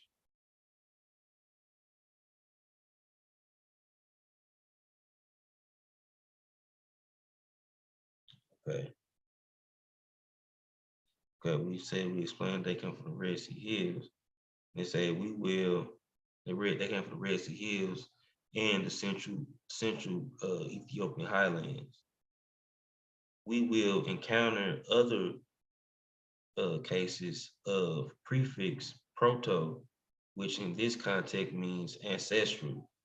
They will have threshed and with wound the wild grains for their seeds, just as cultivators of domestic grain have done in more recent times. Scholars have uh, reconstructed many of the words used by the ancient Afrasians for their substance activities. These words reveal, among other things, that the Afrasian wild grain collectors ground the wild grains into flour and grindstone and made dough from the flour and baked the dough in the form of flatbread. Y'all know the 11, what they call it in Christianity, 11th bread. That 11th bread.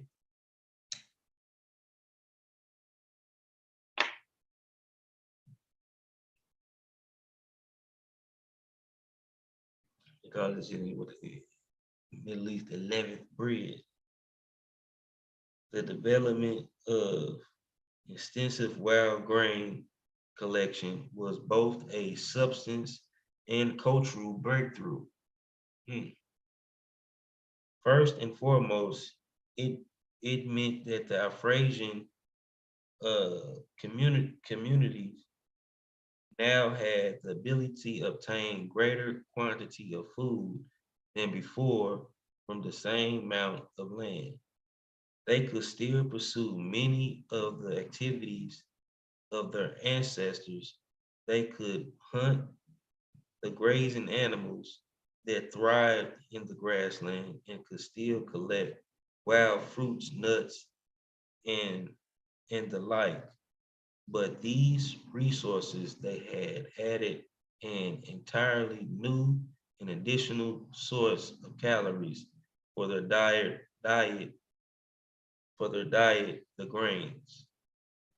Second, by this enlarging their resources, their resource base, the Afrasian grained and long-term diagraph advantage over neighboring societies in northeastern Africa who had chosen other less productive responses to the changed climate and environment, able to support more people on the same amount of land and thus able to slowly increase the population. The usual local community of the Afrasian grain collectors would have been several times the size of individual gathering hunting bands typical among their neighbors. As many as several hundred people might have considered themselves part of the local Afrasian community. Because some of them, Nilo-Saharan people, they start doing some of the same thing, but it ain't on style. But shoot, even with some of the Iberian Peruvian populations, they just got pretty much overlapped. Those are the people they said they weren't even really doing that was as productive. But there was, other people too, just whoever was it. Some people was, some people just got with the program.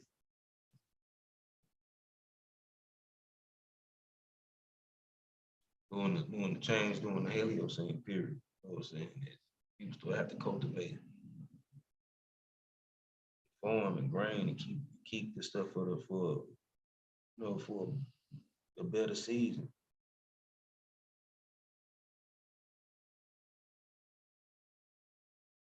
And they say with the new production advantage, the descendants of the Proto-Afrasians soon began to spread their substance practices more and more widely across northeastern Africa as expanding Afrasian settlements impinge more and more on nearby lands they would have cut into resource base available to their various neighbors and created a new kind of food crisis for those people. Such development undoubtedly led to numerous instances of small scale local conflict. That's what that what's that Jabel Jahaba grave site, the Gadan culture and the Jabel Jahaba people. We need to be quite clear though that probably nowhere in the world in those times did people fight large, violently bloody wars. That kind of behavior usually had to wait the emergence of first states thousands of years later. But when the expansion of an Afrasian community did lead to actual fighting over resources, the advantage in numbers at the point of contact would have recurrently favored the Afrasians. At the same time, the economy of the early Afrasian offered a very out of food crisis that their expansion itself brought about. It carried with it the ideas of practices of wild grain collection faced with the expanding Afrasian presence in their territories. Neighboring communities must frequently have found it most practical to assimilate to Afrasian example, adopting wild grain collecting and other longer term assimilating into Afrasian society and coming themselves to speak Afrasian languages. In short, the development of the wild grain collecting technology led in time to a fair-flung spread of other culture, ideas, and language of Afrasian peoples who had pioneered the kind of economy. They mostly talking about them Naladi groups too that was in those regions.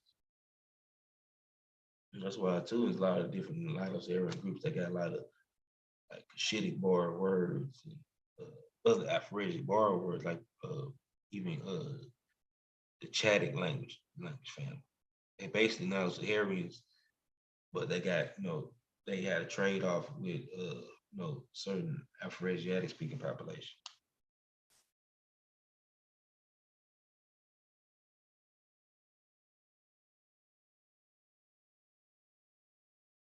I heard it say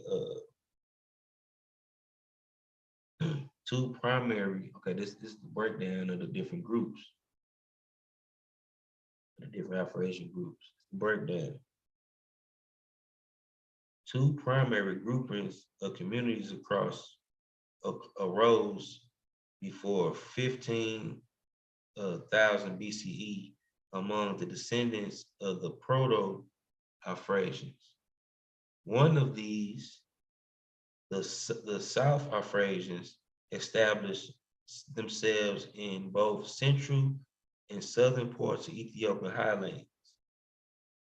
The early South Afrasians, it can be proposed, adapted the practices of wild grain collection in the cooler grasslands of that region. This is like the Proto-Amadic people. You know what I'm saying? They were still in the cool. That's why they, have a whole different particular look. Cause they, developing a whole different environment in, so-called sub-Saharan Africa. They was in the Ethiopian highlands, a whole different region.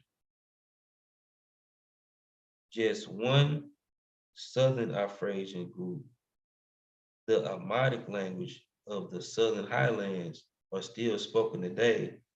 Other Southern Afrasian languages were formerly spoken in the Northern Highlands. They were some of them stretched further north too during this period. But these have all died out. The northern Amadic branches died out. and all also the other, you know what I'm saying, but they had other Southern Afrasian languages too. But these very base were the oldest, you know, groups. And right here it say, okay, the second primary branch of the Afrasians, the Erythrites, inhabited lands that probably lay in the northern Ethiopian highlands and may have extended north to the southern Red Sea hills. The Erythrites, or the ones who went north, and they overlap the northern Amadi groups. You know what I'm saying? Or at least around 15,000 years ago, 20 or even around 22,000 years ago, when they was even coming in, mixing in with the Basic-Eurasians through the Iberian Rouge. I mean, to me, I would say Iberian Rouge, through the through the Arabian Peninsula, you know, migrating back and forth, trading these obsidian tools all throughout the Red Sea Hills. And I explained that the last show when I was going in on the genetic history of Africa period, and I was breaking down the Basic-Eurasians, mixing with these Amadic population with the Hotton sources.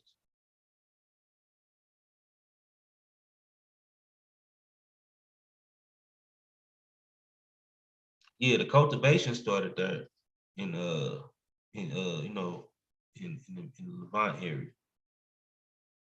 Actual cultivation, but the grain collecting, what Christopher Eric called pre-agricultural beginnings, started in the Red Sea Hills in Ethiopian highlands, even before you even got to full-blown cultivation in the Levant. Around 15,000 BCE, the northern Erythrites, the northern Erythrites would have brought that culture from the highlands, that grain collecting culture. It became full-blown in the Levant. Around 15,000 BC, the northern Erythrite communities began moving into the areas along the Egyptian Nile.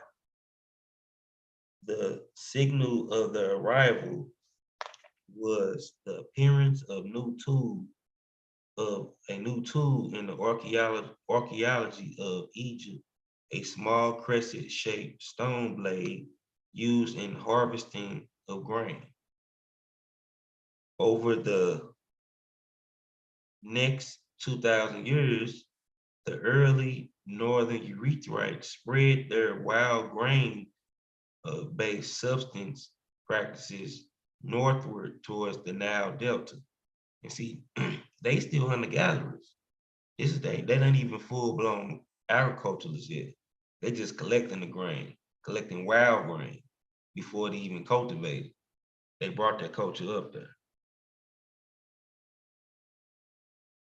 Oh yeah, two different people did live in the Levant, the Natufians and the Anatolians.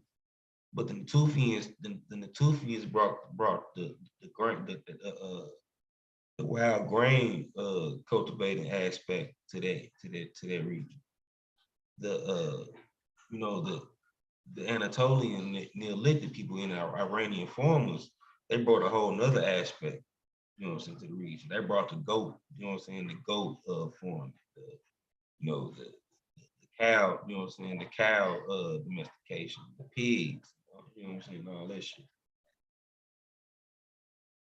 But the Natufians, they brought the wild grain cultivation aspect to it. When they brought even then they had what they call pre-Proto-Semitic languages that came out of North Africa and they migrated back. And when they came back in, it was the Proto-Semitic languages. It became full Semitic languages around 5,500 BCE. But still had around 800 BCE. During the beginning of the Paleocene, you still had Proto-Semitic language. Even right here it say the appearance of the new tools, the archaeology of Egypt, a small crescent shaped stone blade used of harvesting grain. Remember that, and these ain't Egyptians yet. These are ancestors of Egyptians. These ain't even Egyptians yet. Well, these dudes migrated up there. These Eritreites up through the Red Sea Hill region from, you know what I'm saying, the southern Red Sea Hills in the highlands of Ethiopia, bringing this wild grain collecting, bringing that Amadic component up there. That six, even with the Levantine people had that 6% ancestral component. Is where this come from. It just got overlapped later, but this was more numerous at the, you know what I'm saying, during this Heliocene period. When they brought it up there, this culture up there became full-blown agriculture in the Levant. At the same time, these people was mixing with Iberian Peruvian population that was up there too. Because you even see, they even say, even up until when you get into the Capsian culture of, you know what I'm saying, the Libyan areas, or the Eastern Sahara, or they call it the Mediterranean, the Western Mediterranean steppe areas, the Maghreb. You had the Capsian culture. And the Capsian culture influenced Iberian Mauritian culture too, as well. Even more, you know what I'm saying? Bringing in, you know, back migration, Middle Eastern influences. Adding on to their own, you know, their own styles, but they still was all related to cousins. Anyway, back migrating back and forth in. Yeah, they was only 6% Amadic, but that's an ancestral component. Still an ancestral component. That's where the E3B come from. And that's where the agricultural, the grain collecting culture would come from. Even though it's 16% by that time, it's still influential. Came in and dominated, came in and brought a dominant culture in from the Red Sea Hill area. But that brought the Afro-Asiatic speaking and the Semitic speaking culture. It still was an influence. They traded off culture, you know what I'm saying, with each other.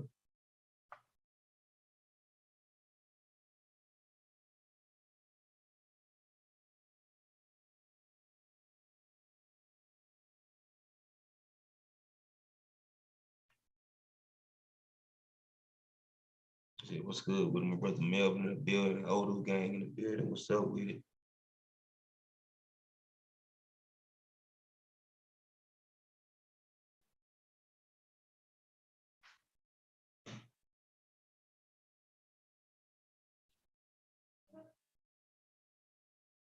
Okay.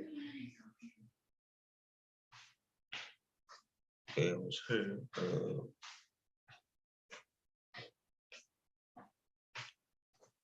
Okay, I was here getting into the migrations as the Afro-Asian populations migrated into the Red Sea here. You can see the migrations here. Let me show you. You see it. See this here?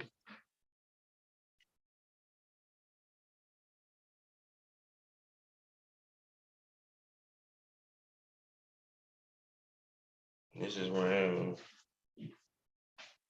man, that's around 15,000 BCE when Afro-Asians first migrated into the northern region.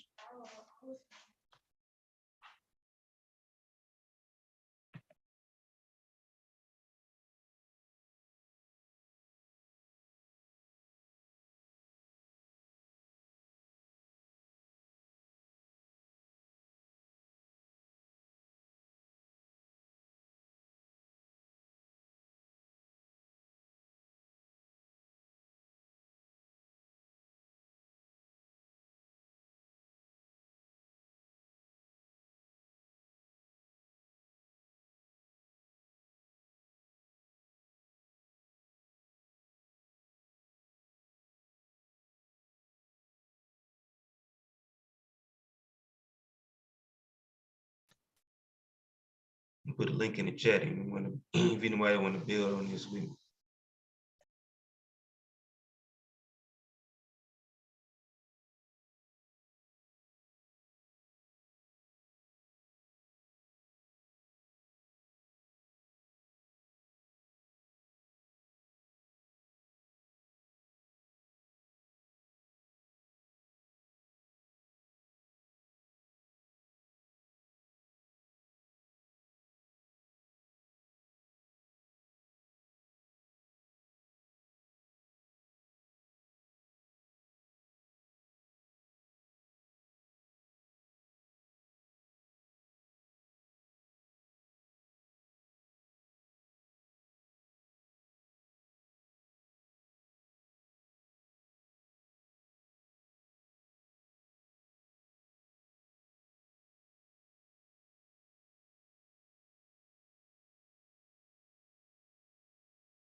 Yeah, left the link in the chat. Anybody want to build on this one?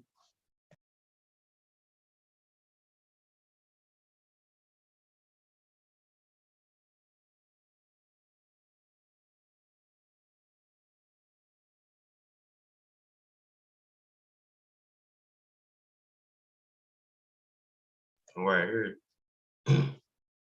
on page 36, Civilizations of Africa.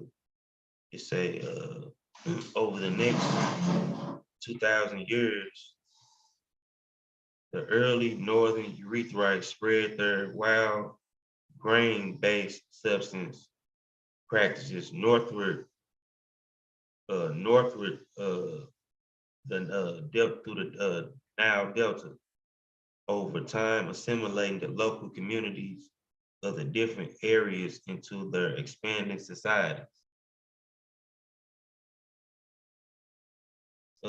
During the 13th millennium BCE, one offshoot of these newly emerging cultural complex, the Mushabian culture, then spread across the Sinai Peninsula into lands along the east end of the Mediterranean Sea.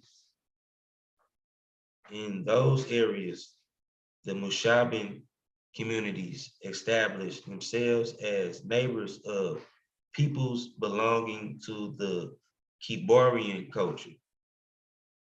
Already present in those regions, out of the interactions of two cultures, a new mixed culture, the Natufians, strongly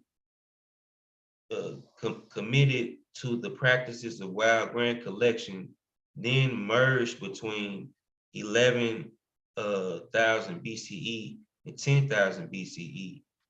At each stage in the northward spread of these substance practices, communities belonging to the Erythrite branch of Afrasian civilizations would have been the prime movers in resulting substance transformation. As we have seen, the Afrasian family, contrary to the widely held presumptions, originated not in Asia, but in the Horn of Africa from those areas. The Afrasian societies expanded both within the Ethiopian highlands and northward through the Red Sea Hills into Egypt. The ancient Egyptian language, a member of Erythrite branch of Afrasian, evolved out of the language of the communities who brought the wild grain collecting substances practices into the Nile Valley. their ancestors would, would have brought that through.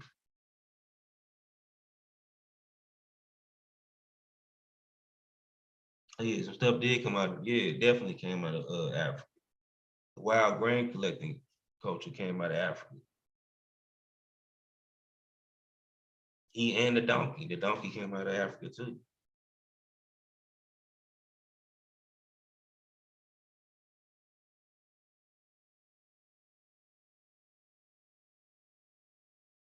I hear it say the earliest ancestral form of later the earliest ancestral form of the later Semitic languages, another member of the Erythrite branch, may have been the language spoken by the Mushabian communities who carried these practices further north into the Levant. Another offshoot of the Erythrite branches of the family were the speakers of the language ancestral to languages of the Chadic and Amazigh people, about which we will learn more in the later chapters. They moved westward from Egypt, and after about 900 BCE across the northern central Sahara and North Africa.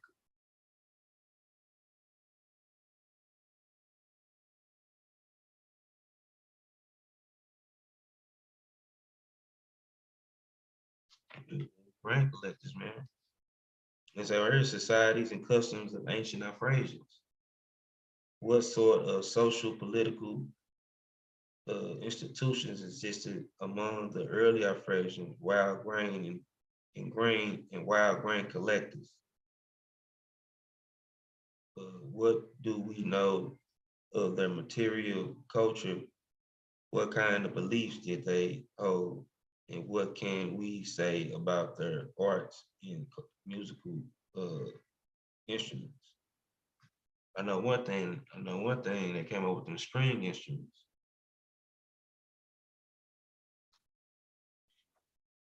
Guitars and all that, the harp and all that, the string instruments. And even in current rudimentary state of our knowledge, these are questions of which we can begin to offer a few sketchy answers. Far removed in time as formed those people, we cannot describe culture in detail for any of the particular Afrasian societies that reside in northeastern Africa between 1500 and 95, between 15,000 and 9500 BCE. What does remain for our discovery today are a few of the broadly shared ideal practices and beliefs of those societies of today. But it's just those sort of features of culture shared by a wide variety of societies because of their common historical roots, or because millennia of cultural interaction and shared historical experience that define civilization. In the instance, they define what we may call ancient Afrasian civilization.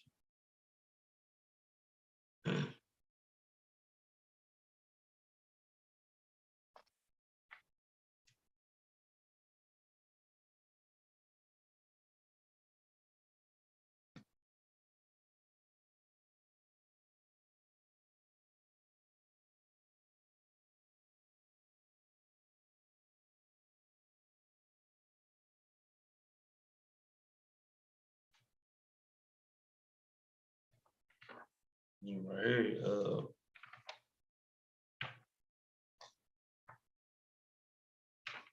here, Christopher Eric, get it in right here, where you go into the points of contention.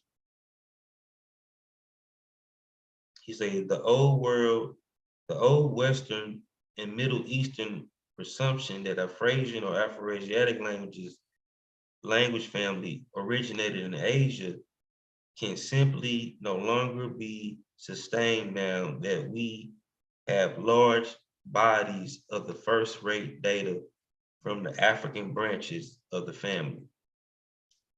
But this newer evidence is still almost unknown to most scholars of Semitic and ancient Egyptian languages. With the, so let me go to see what I see. Let me go over it again. But this new evidence is still almost unknown to most scholars of Semitic and ancient Egyptian languages, with the consequence that an unbalanced understanding of the family continues to prevail in many quarters.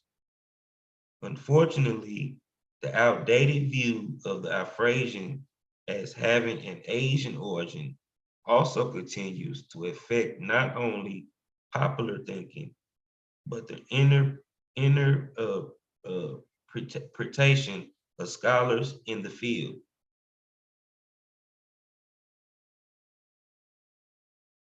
No, this ain't no opinion. This is fact, bro. It's more arguments, and he finna break it down too. Why that is so. He's gonna break it down why. This is not an opinion. This is based on fact. Fact on the linguistics too, and the archaeology, and the haplogroups. EM78 comes from Northeast Africa, and EM78 come from EM35. EM35 come from the highlands of Ethiopia. It's not no opinion. This is in the notes right here. See right here, look. Some readers may be bothered by the idea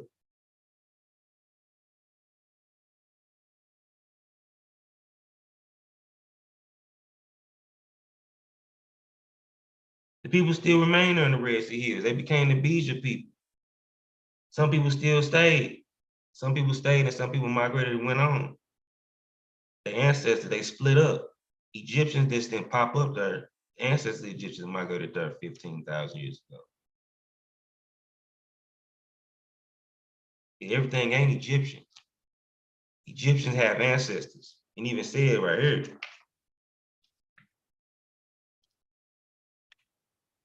You watch this. You missed the point. You watch this.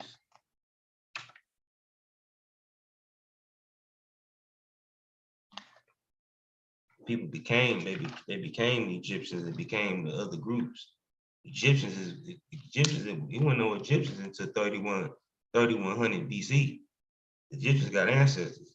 You got to go through Badarian, Akkad, and even their ancestors. You had Afro-Asiatic speaking groups there, even before you even get to it, Egyptian. Egyptians are the descendants of the Northern Afro-Asian populations, which Christopher Ehret called the Northern Uritic population. Christopher Ehret is an anthropologist.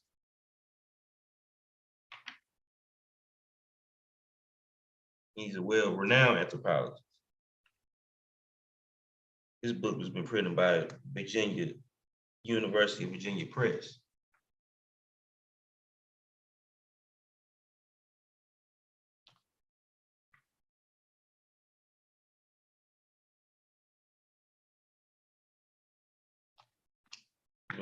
Okay.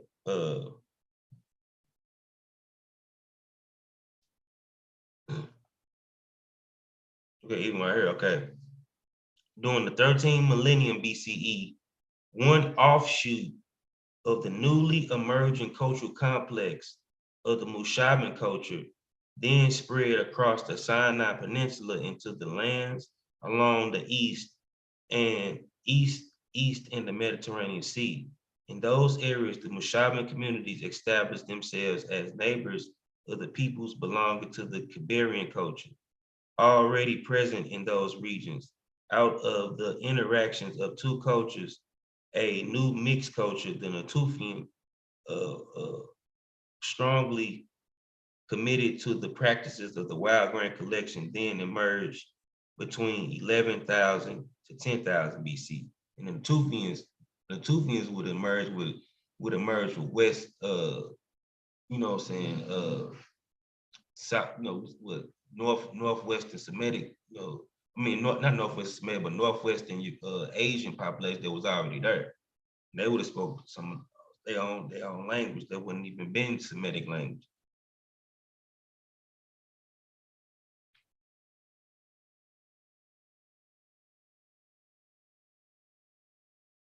See right here, it say at each stage, Norfolk spread these substance practices.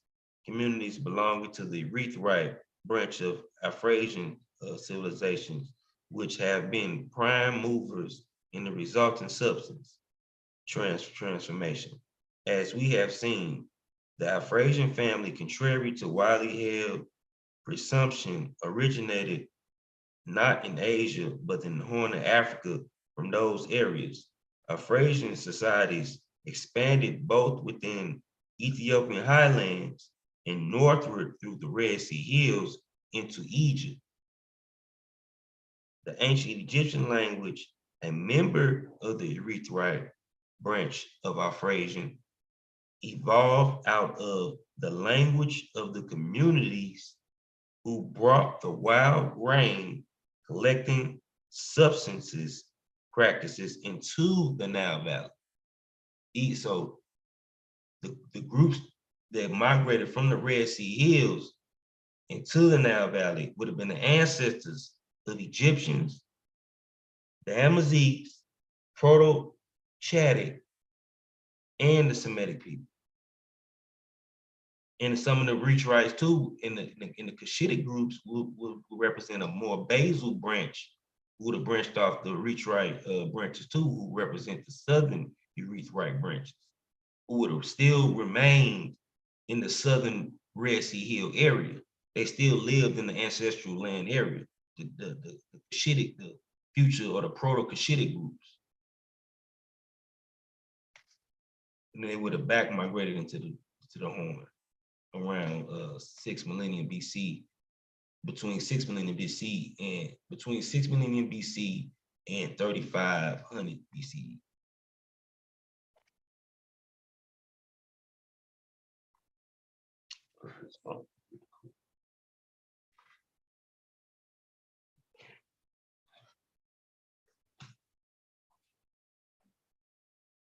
Okay, let me get back to the source, and I'm gonna show you the source. I'm gonna show you a source too.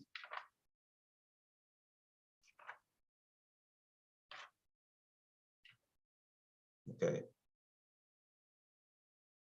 Right here, you say, we can get to the E, and we can get to the E markers too as well, and the L3 markers, which the out of African migration population come from L3 anyway. N, M, everybody else come from N and M. L3, which is the most dominant marker in East Africa, Northeast Africa. You still find some of it in North Africa too. Not as many numbers, but it's still present there.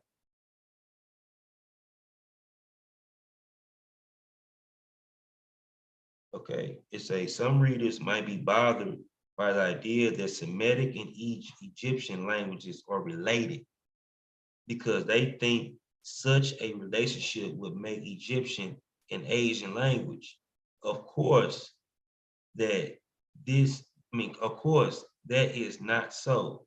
Semitic alone, among all division of the family, consistent in early times of languages of the fair southwest corner of Asia, spoken then right next to Africa. All of the rest of the divisions are entirely African, and the only reasonable interpretation of the evidence of the Semitic was a solitary Asian offshoot of the family, brought into Asia long ago by migrations from Africa. A related presumption also widely held that a Afrasian family of languages expanded because its speakers acquired livestock cultivation. Similarly, turns out to be unsatiated once the full evidence of the African languages is considered. We can indeed reconstruct back to the Proto-Afrasian language a number of words dealing with the use of grain as food. Words such as those for to winnow, grain, and flour, among several others. But not a single Proto-Afrasian word is diagnostic of cultivation. That is, there as no words that mean to cultivate, to weed, cultivate a field or light. Similarly, there are no Proto-Afrasian words appear in more than one branch of the Afrasian family.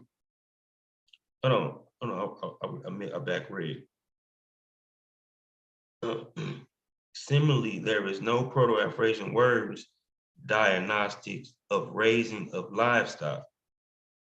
A few old root words for sheep or goat do appear in more than one branch of our Afrasian family, but the critical analysis of the semantic of phylogenetical histories of each shows one of the two things: either the name or the animal spread by borrowing from one branch to another, showing that the animal itself spread along after Proto-Afroasiatic period, or the word originally referred to species of antelope and shifted to meaning sheep or goat at some later points in ancestry. The evidence, in other words, strongly required the Proto-Afrasian use of wild grasses for food, but to consistently show that the cultivation and herding arose in later times. The issue of whether, no, that's easy right there. But I got the source, man.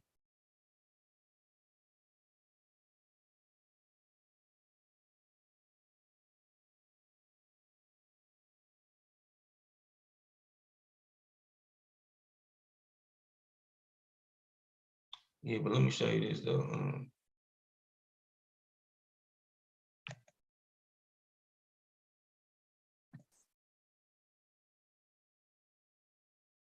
Go to,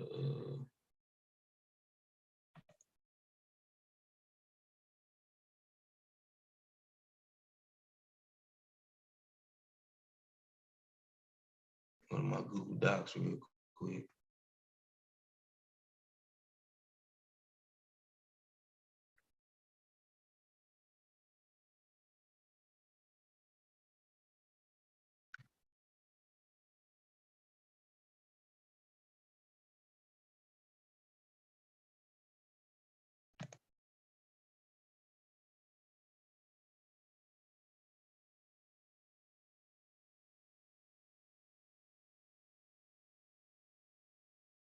Yeah, hunter-gatherers been collecting seeds, but it's a particular type of wild grain collecting they was doing.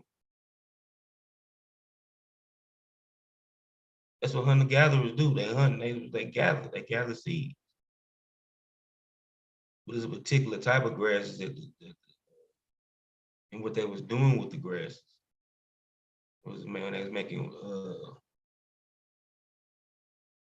making flatbreads and things of that nature, grain grinding and all that. Aboriginal Australians wasn't grinding grains. They wasn't grain grinding.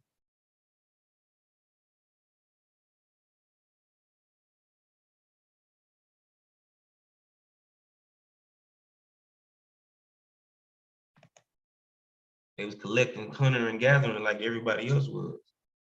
All hunter gatherers collect from grasses, and they cultivate, and later on they cultivate their favorite grass. Same thing like as in Niger Congo, in the West Africa, Niger Congo people, who collected like grasses like fonio and shit like that, like rices and stuff. You know what I'm saying? Now Saharians were always it was always collecting sorghum, but you know what I'm saying, when they started getting influenced by Afro-Asiatic populations, they started grinding it and doing more stuff with it, and, you know, cultivating just like them, you know, because of the competition. But they always was collecting sorghum seeds, and you know what I'm saying. That's what they was using their pottery for, the wavy line pottery and all that shit. They was putting sorghum shit in there.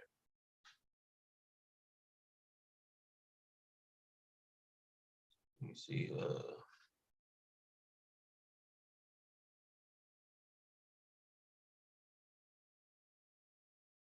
Let me see.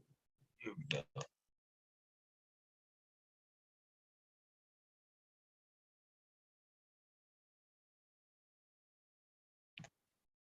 Let me show y'all something real quick.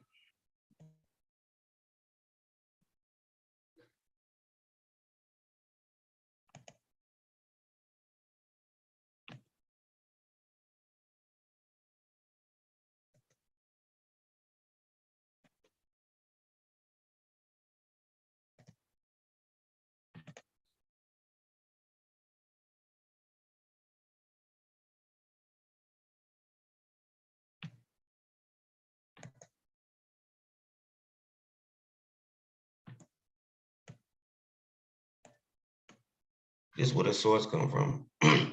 This is actual source from the book uses. Hold on, let me go get some water real quick. Some water. Break this shit down.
Y'all see this? Y'all see the screen? Let me know if y'all see the screen. Origins of Afroasiatic.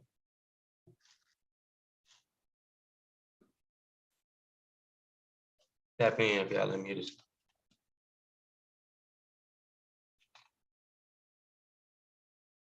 Okay, I'm going anyway. Origin of Afroasiatic. This is a paper written by I believe Paul Newman. Yeah, Paul Newman, Christopher Ehret, and Shamarka Kieta on the origins of Afroasiatic language family. This is the actual note that he used from that book when he was talking about the Semitic languages, Egyptian being related to Semitic. Of course, Egyptians related to Semitic. Of course it is. It's also related to Berber too, Amazigh, and Chadic, and Cushitic, which is the most basal out of the Uritic branches. The Uritic branches branched off. The Proto-Uritic branches branched off from the Proto-Amadic branches. The Amadic branches remained in more southern regions, but that Amadic component that they always talking about, the Reachrites carried that component up north to the Levant. That's how they got it in the first place. Whether it's 6% or not, they got the shit, which lets us know motherfucker was up there with E3B markers.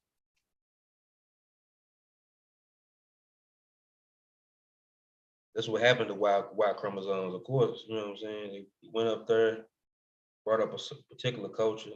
Even at 6%, still representing probably a couple of thousand people, a couple of hundred people. You know what I'm saying? Probably represent a couple of thousand people. 6% is still a couple of thousand people in that region.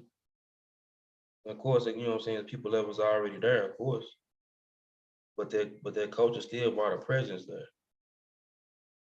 Even if you found a couple specimen that only had 60%, think about all the other motherfuckers that you didn't find on the other certain level when they first got there. We didn't even find everybody. It's just 60%. This is none of those there, and they specifically say it was an ancestral component. What's good with it, Chef? What's good with it, Chef?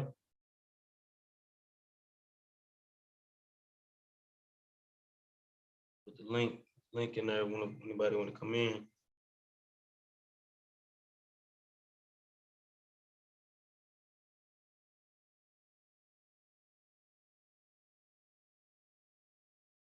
Okay. On the African origins, okay, this from Christopher Ehret, Kieta, and Paul Newman. On the African origins of Semitic language family, a response to Diamond and Bellwood. Bellwood, the dude that actually wrote the Human Migration book I got. He kind of stands on his older idea. He's still on point for the most part, but he stands on the more so the out of Asia migration for the whole family Afroasiatic, but this trumps that Christopher Ehret go in on this. And he come up with a heavy argument too.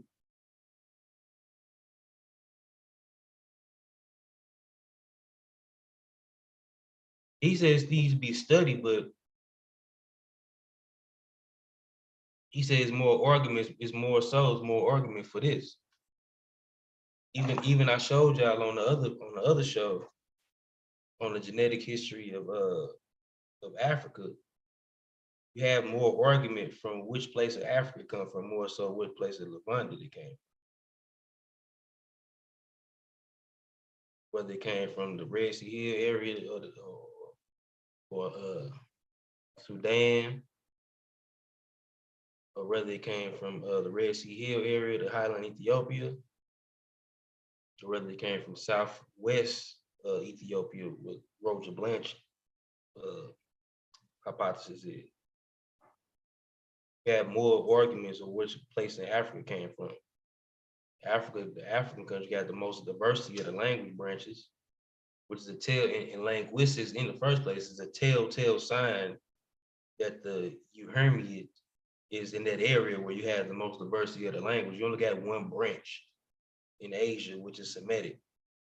If you have multiple branches that's in Africa, of course, the damn motherland of the damn language is in East Africa. It don't matter anyway, because East Africa terrain and all that shit is similar to Asia anyway. Them African groups that was in East Africa is a totally divergent group from other African groups anyway. They already got the L3B markers, the mitochondria L3B, which is the mother marker of everybody damn else outside of the damn continent. N and M. N and M mother is L3. L3 is still the dominant mitochondrial marker in East Africa to this day. Even the Berbers, even though it's in lower numbers, it still exists within North African populations.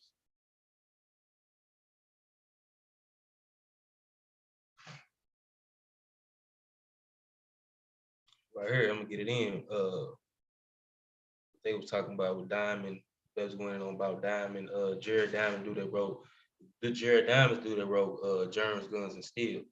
I like his book too, but you know what I'm saying, his thesis on Afro-Asiatic languages was not on point.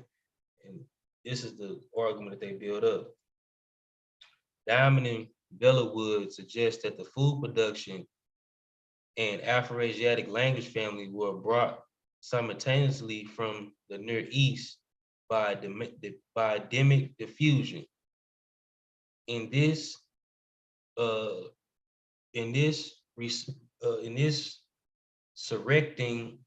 insurrecting this generally abandoned view, the authors misrepresent the late I.M. Dionov, rely on linguistics reconstructions implicable to their claims, and surprisingly fail to engage the five decades of Afro-Asiatic scholarship that rebutted this idea in the first place. This extensive, well-grown linguistics research places Afro-Asiatic homeland in the southeastern Sahara or adjacent Horn of Africa.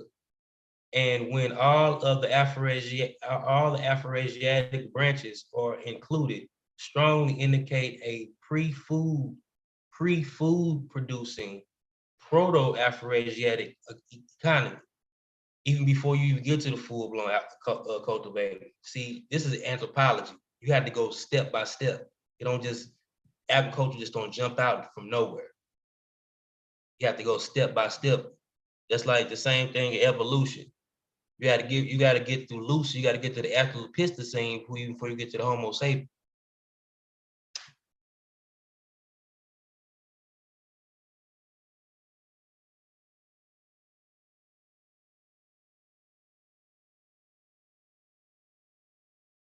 The Hausa don't have to speak an Indo-European language because the EV88 didn't speak a Indo-European language. The EV38 by then already spoke Afro-Asiatic language, because they already mixed in with Afro-Asiatic populations by then. So no, they didn't speak no Indo-European language anyway. EV38 go back to the Neolithic. It wasn't no Indo-European people in there, but with EV38 came in.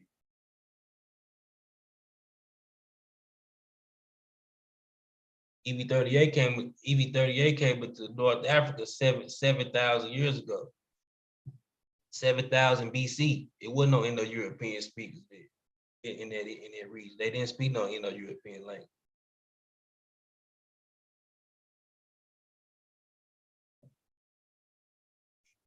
and they came and intermerged with Afroasiatic for them back migration. They brought in some of the species of the cow.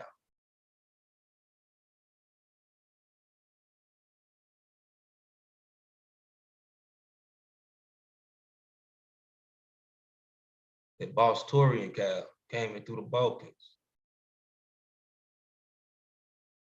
One species of, yeah, wild species of it too, some aurochses.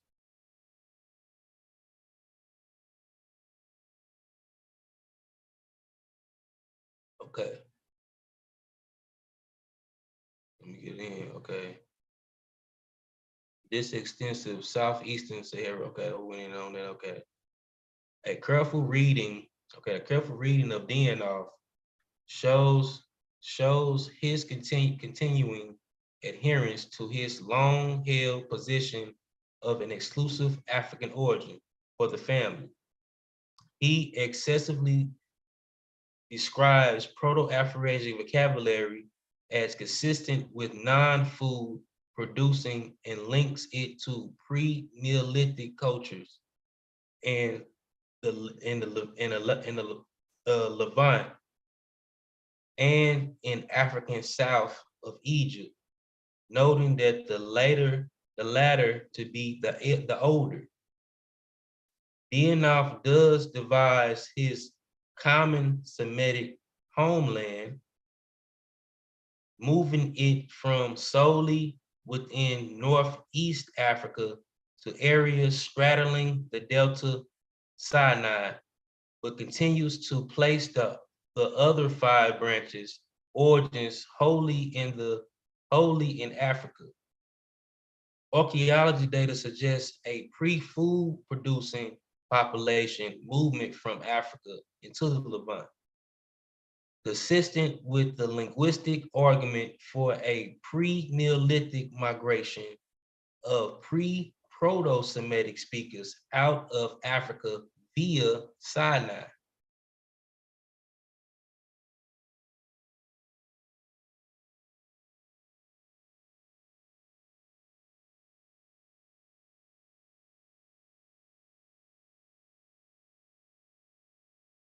No, I ain't say, yeah, Egyptian is the oldest written language. That's what's amazing.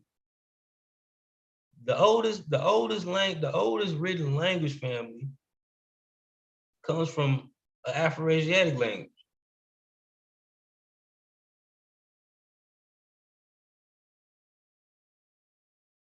And you guys know, you got cuneiform too. We don't know what the hell Sumerian is. Sumerian is some Iceland, probably related to Sumerian, probably related to some Tamil Dravidian type language over there from the Indo Elam, the Elamite area, Elam or whatever.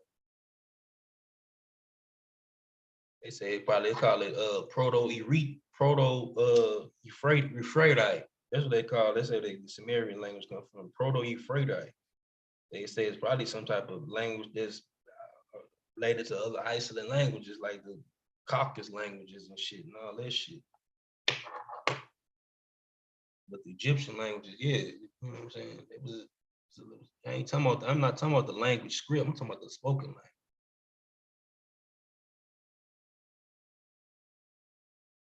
But here it say, okay, go in and say, the proto-language of each Afroasiatic branch developed its own distinct vocabulary of food production, further supporting the view that herding and cultivation emerged separately in each branch distantly after the Proto-Afroasiatic period.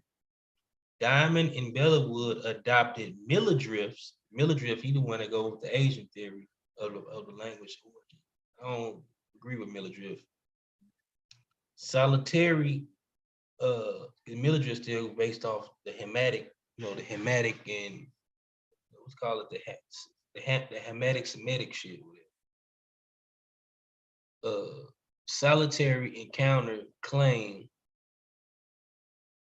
Okay, Diamond and Bellawood adopted Milledrift's solitary counterclaim, Proto-Afroasiatic Proto-Afroasiatic cultivation. However, not one of Mildred's proposed 32 agricultural routes can be considered diagnostic of cultivation. 15 are glossed as names of plants or loose categories of plants. Each evidence may reveal plants known to early Afroasiatic speakers, but it does not diagnose whether they were cultivated or wild. Mildred's remaining roots are each semantically mixed. For example, they have food production related meanings in some languages, but in other languages have meanings applicable to foraging or equally applicable to foraging or cultivating. Furthermore, the archaeology of Northern Africa does not support early Neolithic demic diffusion from Asia.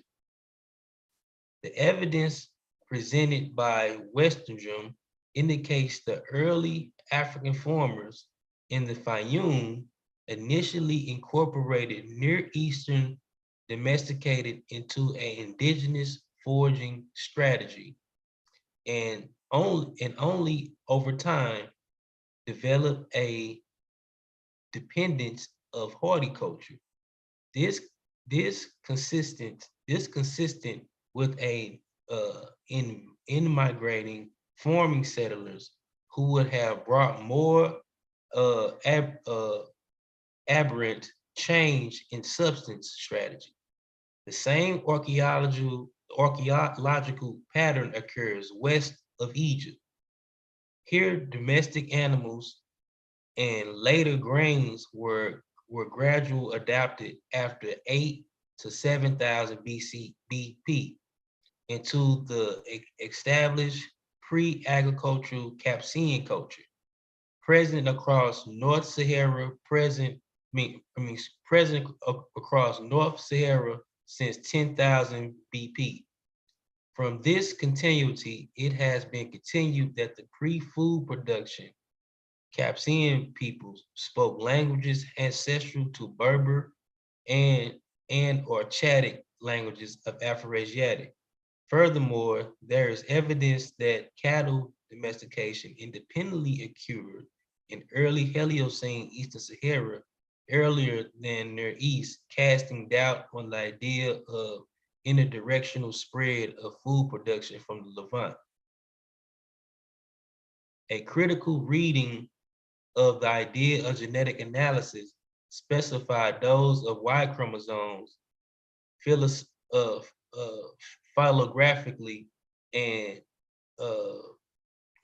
tag 149A haplotype supports a hypothesis of populations moving from Horn of southeastern Sahara northward to Nile Valley, northeast Africa, the Levant, and the Aegean. The geography of the EM35 and the EM215 or 215 and EM35 lineage, which is of Horn and East African origin, is largely concordant with the range of Afroasiatic. Underhill state that this lineage has carried from Africa during the Mesolithic. The distribution of Afroasiatic subfamilies, and this lineage can best be explained by the invoking movement that occurred before the emergence of food production as well after.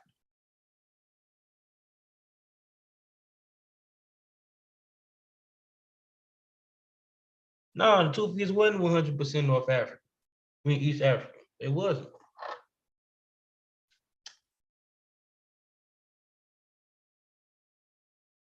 It still was mixed with Basal Eurasians and West Eurasians too. But a lot of their paternal lineages with their E3B shit, which is East African. which means East African males was intermingling with a lot of West Eurasian females, and linking up, tribing up and linking up with the other Jays and other people over there too. They was linking up, even though they wasn't as numerous as the other people was. They, they got absorbed, and they played a part. Their culture played a part in the fusion of what the culture became. Like cousins, you know what I'm saying? They came back as still the cousins. And then two,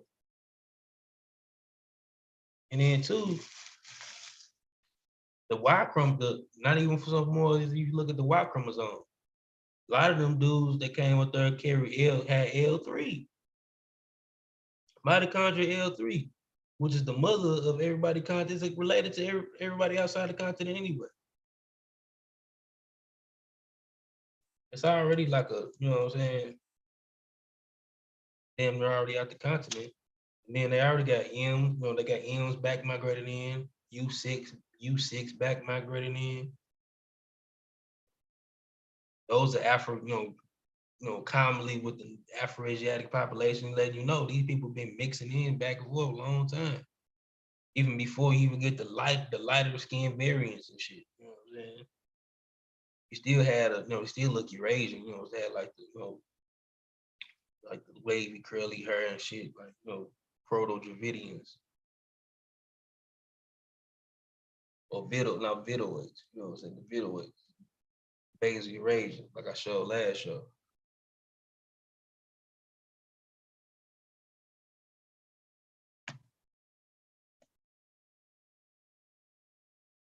Let's see, let me show you something. And this page kind of old too, because the cow information kind of been updated. You did have an independent cow domestication in Africa, but I don't think it was like the first full-blown domestication. The full-blown domestication did happen in Southwest Asia. But Nilo-Sahareans and Cushitic tribe, they domesticated cow in their own little way.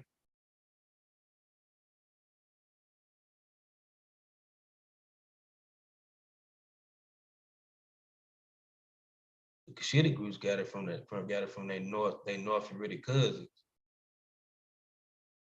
But the Nilo-Saharians, they tamed a wild oryx cow. They were hunting them at first, but some of the Bos taurian cows came loose, so they used to steal the cows from the Afrasian populations, and they intermixed and hibernated wild cows, you know what I'm saying, wild oryxes with Bos taurian cows. A Bos taurus cow. Yep. The A11T allele was from first in East Africa. Yep. Sure.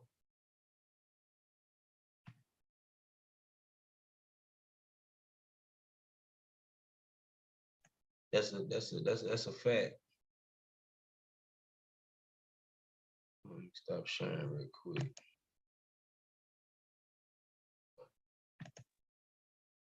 That's a fact right on rocking with y'all.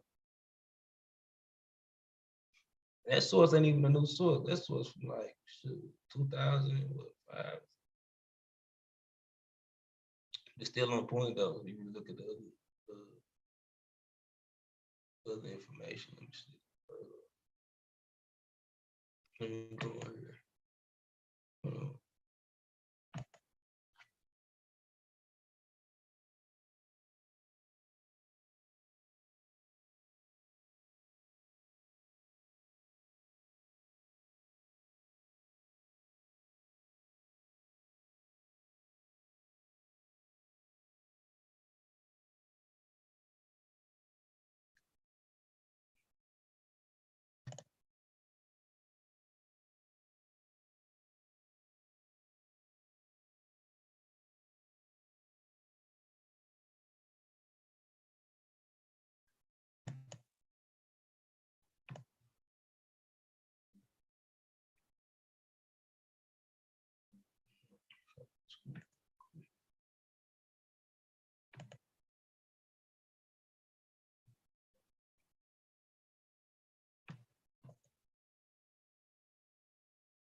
See, EM 215. Also, E1B1B, formerly E3B, major human Y chromosome DNA. Its division is macro haplogroup EM 96.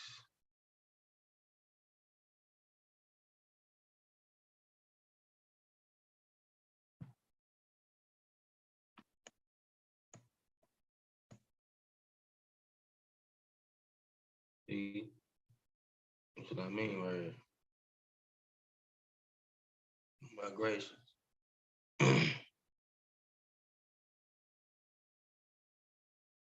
Even these little markers, even the Natufians would have carried these markers over here. Even though it's not as numerous, it's still present. Still find it in and out there, you know what I'm saying? In the thousands, man. You know what I'm saying? Even that small bit is within the thousands.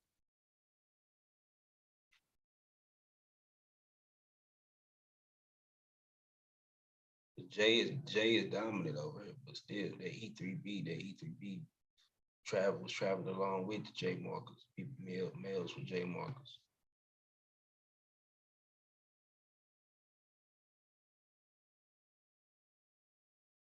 You know, people amalgamate, people mix, you know, people in it, you know, they do what they do. That's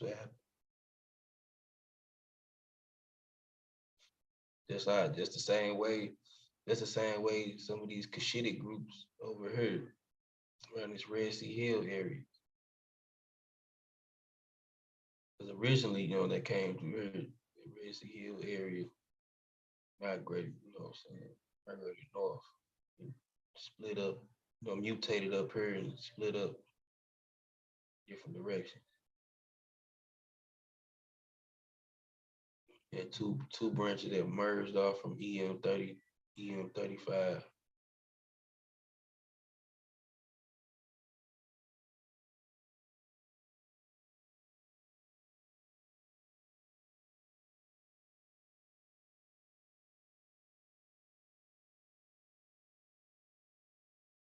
Yeah, these are southern Kushites that migrated through Kenya and all that.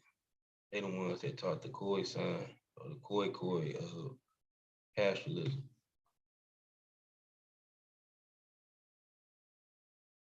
That's why you find certain E markers in South Africa, E3B markers, because of them southern Cushitic groups.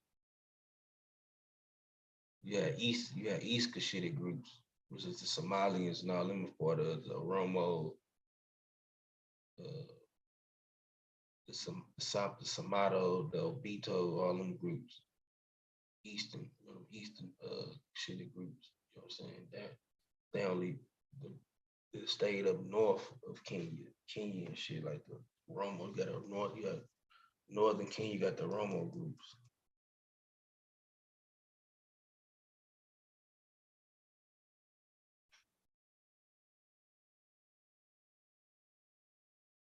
Amazigh, you had people in Southern Europe, E markers.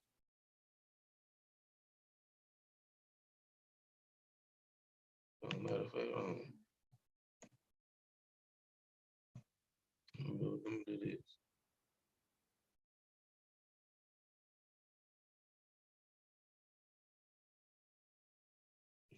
History.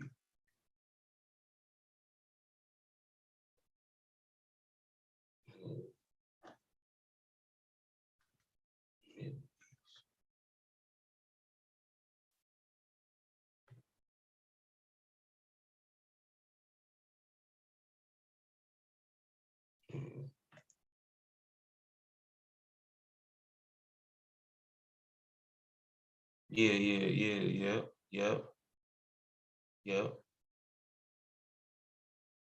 Because even Christopher Ehret in his book, he break down the origins of the Oromo and the Somali. That y'all different. Y'all both, you know what I'm saying, have a common root, Cushitic, but y'all branched off. You know what I'm saying?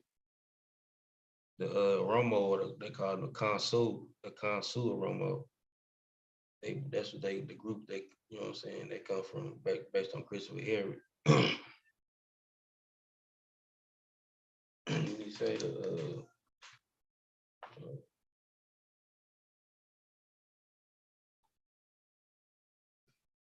he got the proto Somali in here.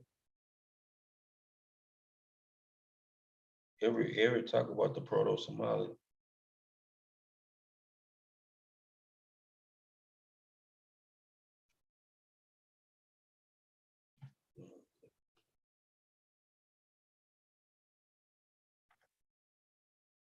Let's see what he breaking down there.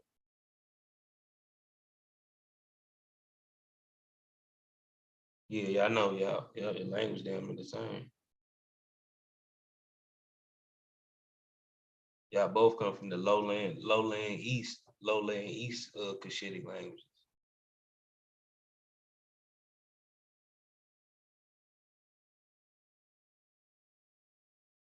And the Afar language is related to Somali too. And the languages in the languages in Djibouti. The Saho language.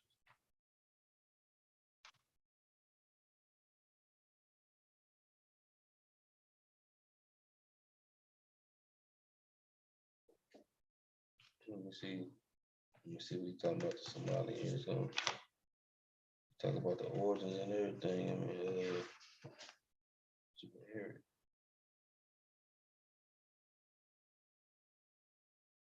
And the Ethio-Somali component, this is a component that they name, you know what I'm saying? Because it's most common throughout, you know what I'm saying, Afro-Asiatic or East African, Horn African population. But the component is actually a West Eurasian component that attached on to the Amadic, the ancestral Amadic component. And when they say Amadic component, it means like a more so Amadic like, you know what I'm saying? Not more so contemporary Somali would have been like a cousin to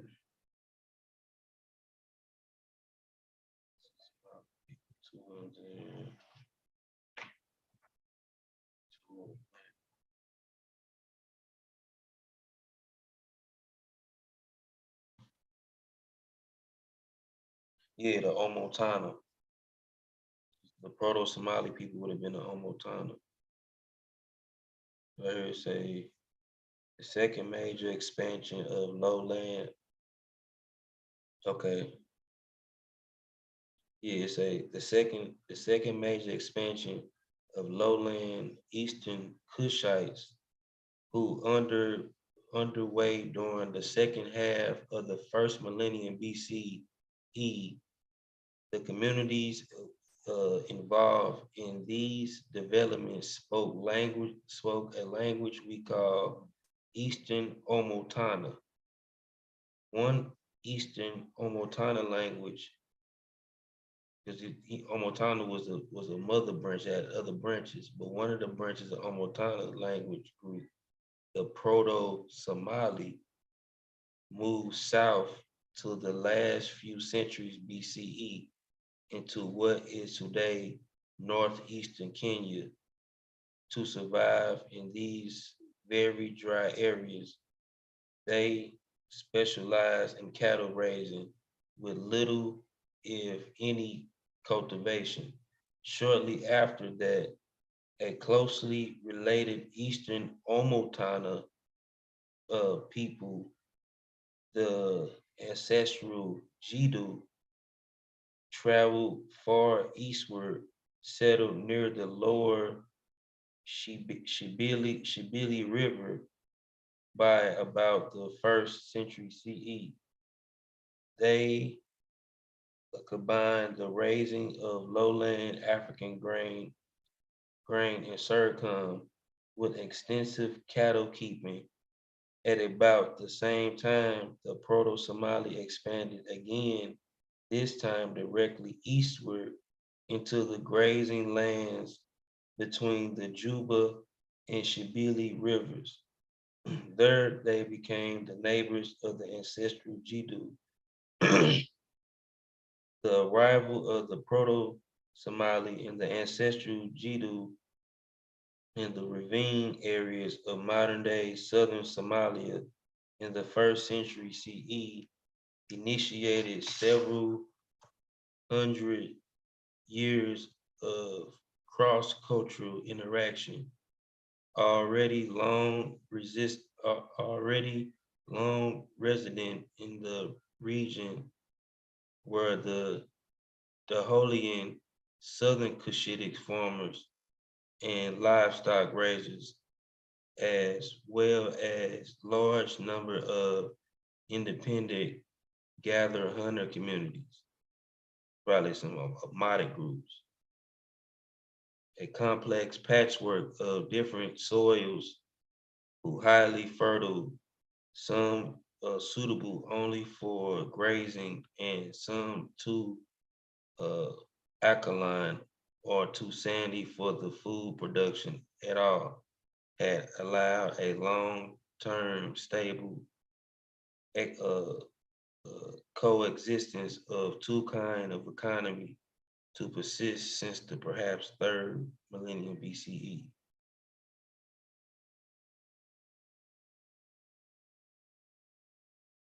And they talk about the Romo over here.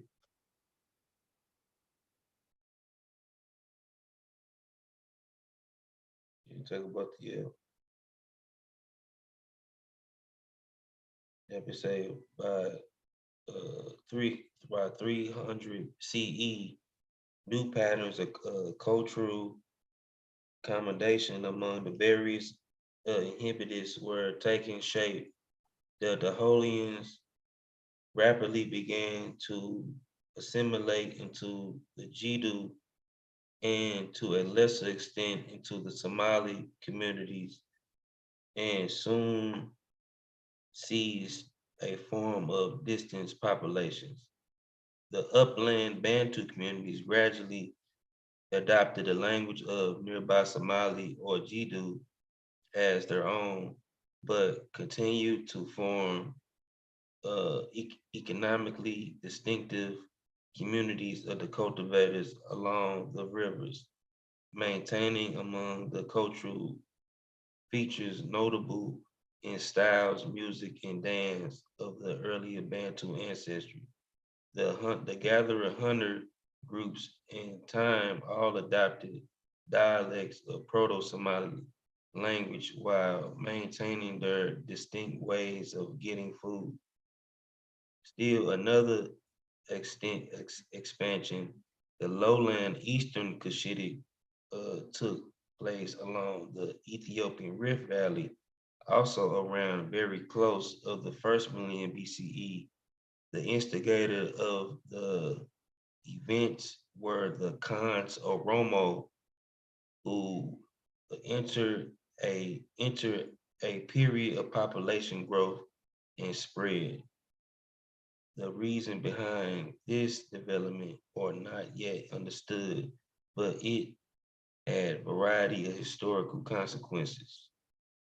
In the southern parts of the Rift Valley, the Khans Romo pressure on the Dule highlands led by the emergency of the new people, the Kanso, during the 1st millennium CE. The Kanso language derived from the earlier Kans-Romo tongue. Yeah, right here say further north, the second distinct Kans-Romo society, the Romo. So you got from the Kans-Romo branched off the Kanso and the Romo. But they all, you know what I'm saying, lowland, East Cushitic languages, along with the Somali languages, the Jidu languages, and all that.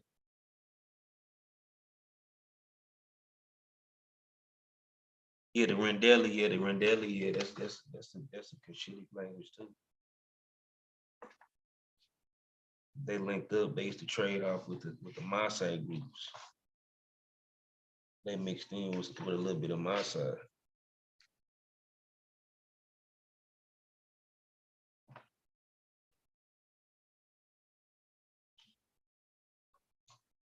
Yeah, that's it, man.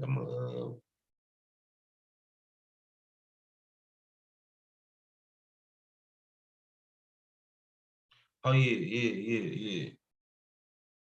Oh yeah, I forgot to talk about this too. Yeah, the history of the Middle East.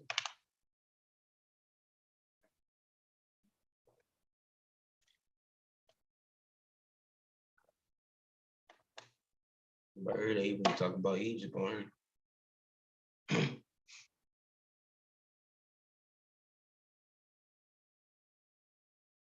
Studies by Louis 2014 performed samples of 114 modern Egyptians found that the male haplogroups E1B1B 36%.1 primarily EM78, that's what I'm talking about, J 32%, G 8.8%, T 8.7, or 7.5.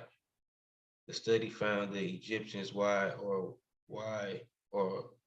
N or Y frequency distribution appeared to be much more similar to those of the Middle East than any sub-Saharan African population, suggesting such a larger Eurasian genetic component. The cultivative frequency of the typical sub-Saharan lineages A, B, E1, E2, E3A, E3B star. See, E3B star is E3B2, but E3B star is more of a modic component. It's more of a basal Afroasiatic component. You know what I'm saying? Because when Afroasiatic split up in the highlands of Ethiopia, in the Uritic languages went up north, only the EM35 markers, EM 78, which came from EB68, and the other Berber markers, you know what I'm saying, they ended up being EM81 and all that. Them two markers branched up north. Them the only two markers out of the E's or the E3B's that branched up and went up north. Is 9% in Egypt, whereas haplogroups Y Eurasian origin. Group C, D, and F, Q accounts for 59% in Egypt. It's a crucial 1997 suggests that EM78 E1B1B predominate subclad in Egypt, originated in northeastern Africa, with a corridor for bidirectional migration between northeastern and eastern Africa. At least two episodes between 23.9 thousand to 17.3 thousand, 13.0 to 5.9 thousand years ago. Trans-Mediterranean migrations. Trans means south, like southern, like this Mediterranean too, not just Europe. Trans-Mediterranean migrations directly from North Africa to Europe, mainly in the last 13.0 years. The flow from Northeast African to West Eurasia between 20.0 to and 6.8 thousand years ago. Also, authors identify frequency of EM78 subclad because and when they saying all these branches, EM38, they saying EM38, but you got to keep in mind that these are sub branches too evolving, you know what I'm saying, in these different regions too. You know what I'm saying, representing EM78. You know, because EM78 got other various branches like EV13, EV12, sub back migrating, back migrating in and out and all that shit. Subclad among many modern day populations in the northeastern African region. It is study referred to sample group in Libya and Egypt. Brasinia also proposed that EM35, which is the parent clade of EM78, originated in East Africa during the Paleolithic and subsequently spread to the region of Egypt. That's what we talked about earlier.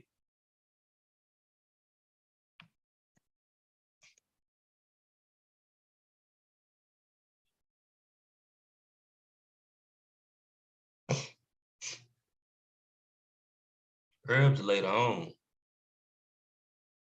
Herbs come from northwest Semitic people and migrated south. And it came into contact with the old Semitic population who migrated a little earlier. Right here say 2014 mtDNA study, 58 Upper Egyptian individuals, including 34 individuals from Ghana. A small settlement on hills opposite Luxor. 34 individuals from Ghana exhibited haplogroups M1, this mitochondria M1, 17.6%. H individual, 14.7. L1A, M might even M1, but well, the single M, the mother M1 might have mutated in Africa and migrated right out, you know what I'm saying, Arabia, migrated back in. But M1 is all over East Asia too, like it's all over, Asia. It migrated back in Africa too, amongst Afro-Asiatic speaking population. And they say the M1 haplogroup frequency in Ghana individuals, 17.6,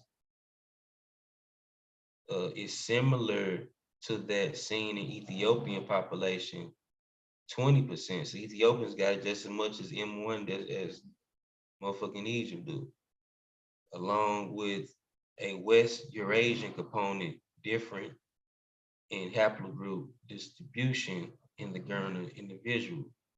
However, the M1 haplogroups from Ghana individual exhibit a mutation that is not present in Ethiopian population, whereas the mutation was present in non-M1 haplotype individual from Ghana. Nile Valley Egyptians do not show the characteristics that were shown by the Ghana individual. The results of the study suggest that the sample of Ghana individuals had retained elements of an ancestral genetic structure from an ancestral East African population. So you see, the Ghana still had the basal north, the original North Uritic population still in it. You know what I'm saying? Before it got overlapped by more Eurasian components.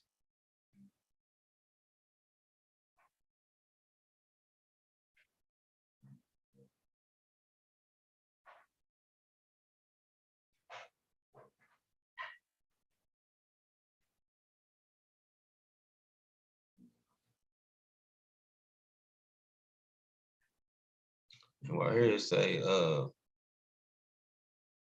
it say, the results of the study suggest that the samples of Ghana individuals had retained elements of an ancestral genetic structure from an ancestral East African population characterized by a high M1 haplogroup frequency. Another 2014 mtDNA study featured the Ghana individual samples and clustered them together with the Ethiopian and Yemeni groups in between Near Eastern and other African samples. A study by Aridi, which analyzes 275 samples from 5 populations in Nigeria, Tunisia, and Egypt, as well as published data from Moroccan population, suggests that the Northern African pattern Y chromosome variation, including in Egypt, is largely of Neolithic origin. The study analyzes North African populations, including North African Egyptians and Southern Egyptians, as well as samples from Southern Europe and Middle East and Sub-Saharan Africa, and revealed following conclusions that the male lineage variations in North Africa, the lineages are most prevalent in North Africa as distinct from those in the regions to the immediate North and South Europe and Southern Africa. 2 haplogroups predominate within North Africa, together making up almost 2/3 of male lineages.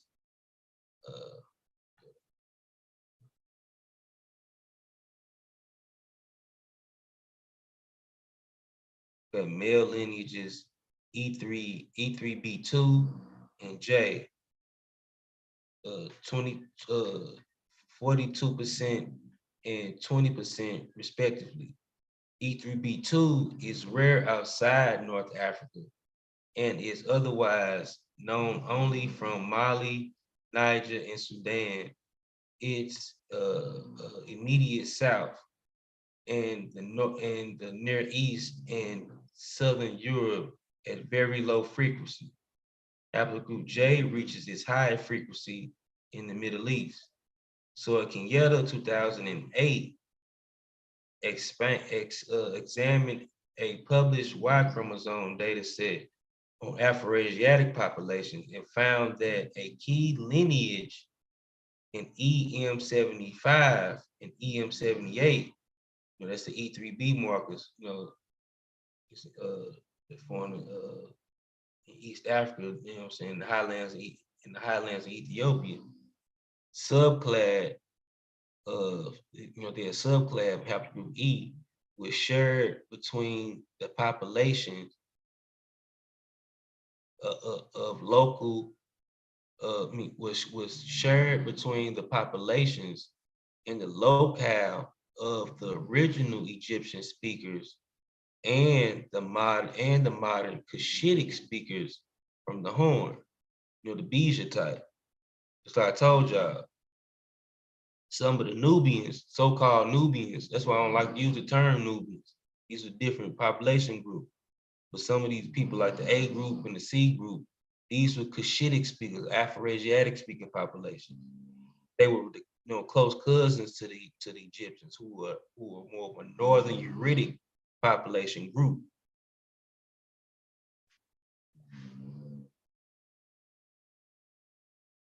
They all came out the Red Sea area. Like that's what they call them, Uritic, Red Sea.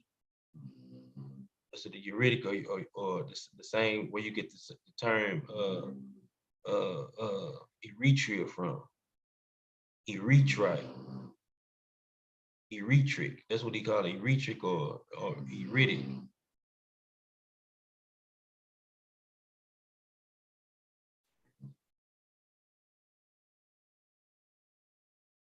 These lineages are present.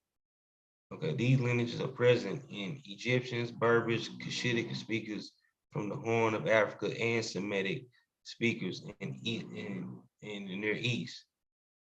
He noted that variations are also found in the Aegean and Balkan areas. As I told y'all, these E markers, you know what I'm saying, they already been in Southern Europe even before the Greek. The Greeks is Indo-European. You had the Minoan and the what they call it, the Siloids, the Siletic, you know what I'm saying, cultures, you know what I'm saying, the Creek cultures in Aegean, even before the Greeks, or the Proto-Greeks, or the Mycenaean, or the Halidic cultures came in during the Bronze Age and evolved into the Mycenaean culture.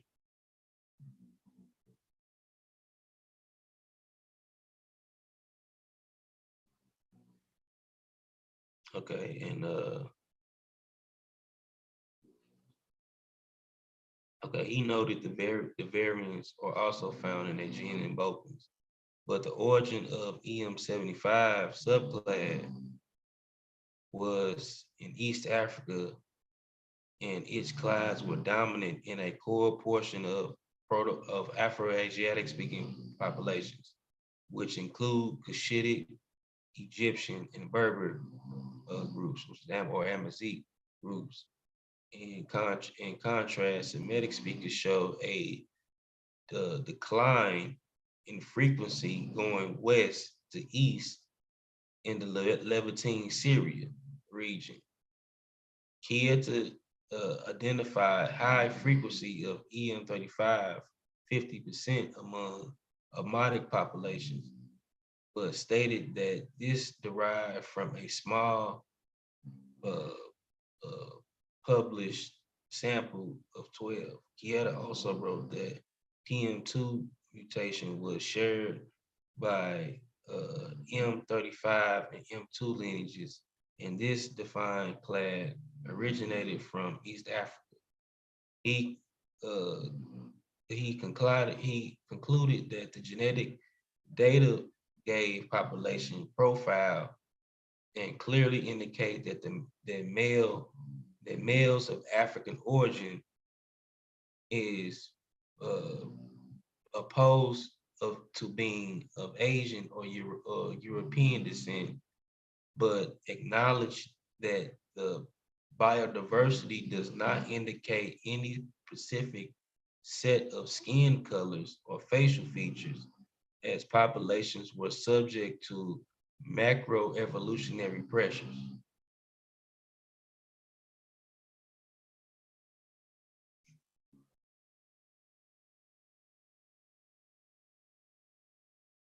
Okay, study of Hollifer 2017 analysis, various populations found in Coptic Egyptians show low levels of genetic differences and lower levels of genetic diversity compared to Northeast African Coptics. Let me show y'all something too.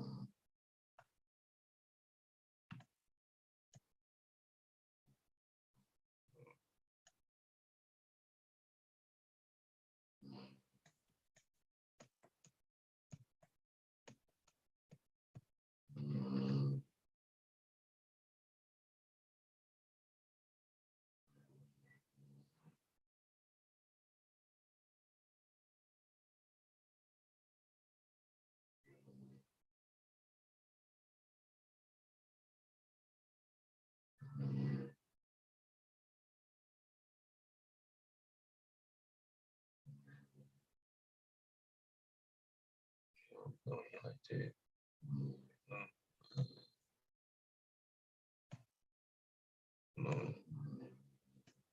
I hear my dog snoring. Sound like a grown man. Yeah, Coptic daughter, like close to the ancient Egyptians for sure. And the Beja too. The Beja is too. Because you know what I'm saying, the Beja, some of the Beja groups were the Magi groups, and the Magi would have still been considered part of the Egyptian citizens. You know what I'm saying? They was part of the police or whatever. And some of the C groups, who was Cushitic populations would have been Egyptian populations too, and they still would have been related to the Egyptians. They was cousins. They was both Afro-Asiatic speaking population. One just more basal than the other. Like, you know what I'm saying? The Cushitic groups is a more basal Afro-Asiatic group.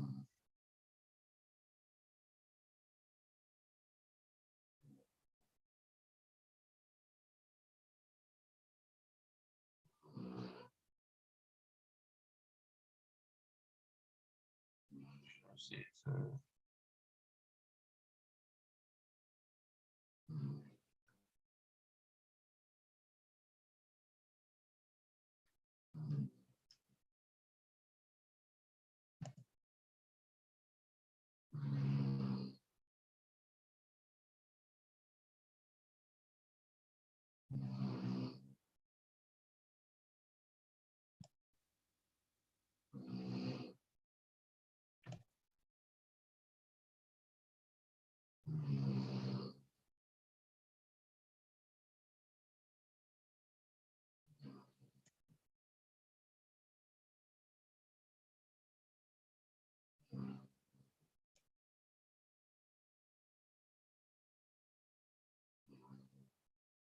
Like they got Arabian.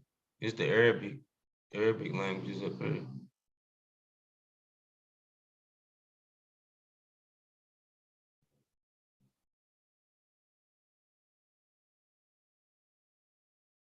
Arabic is part of Central Semitic. Part of this whole circle right here. And these right here, Southern Semitic languages. These languages are the languages that verge with the Ethiopian language or the Aga languages. Ethiopia, which made the Ethio-Semitic language. And you still got some of them here. That's a culture in the Miri and all these different languages. Saba languages and all that.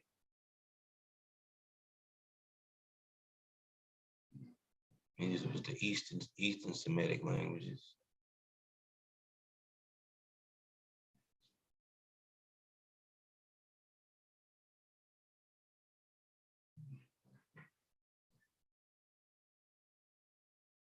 No, they didn't get no Natufian. The yeah, they probably did. They probably did get some Natufian and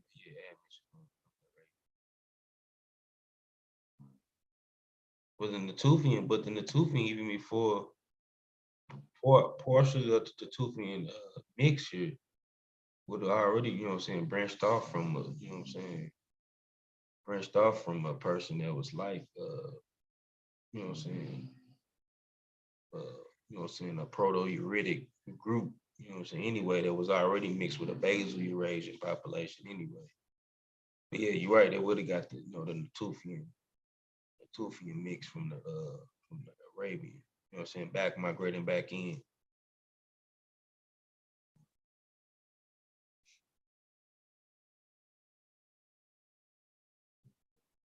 Yeah, it makes, but still though, you know what I'm saying, even though that's part of the DNA, the people were still there once upon a time. Just let you know the people passed through that. Still say it's an ancestral component. You know what I'm saying? It represents those E3B markers that was branched through, and they evidently brought that grain collecting culture through there in the languages. The E3B follows, you know what I'm saying? It's heavy in Afro-Asiatic speaking populations all throughout. You know, so even though you do got other markers, it's the most dominant marker, most Afro-Asiatic speaking population. Got other markers there too, you know what I'm saying? That from the back migration, back and forth, but you always gonna have that E3B there.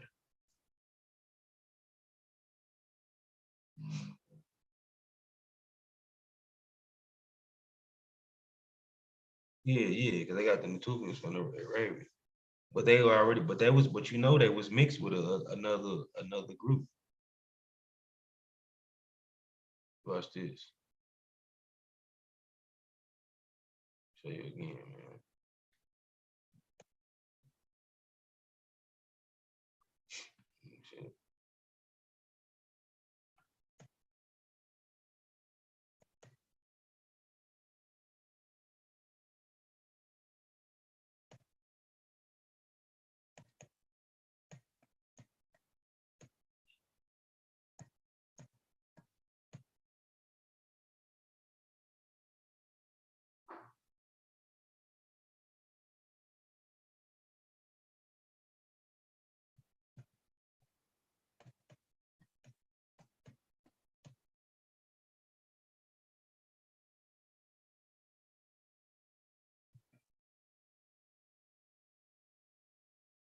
Watch this. Watch this though.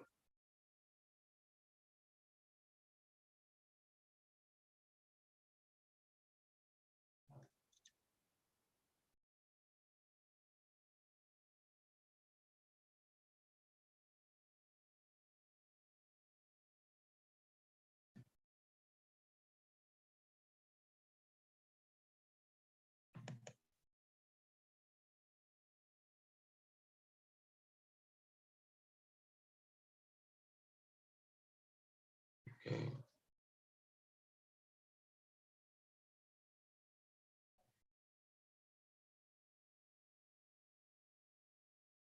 See right here.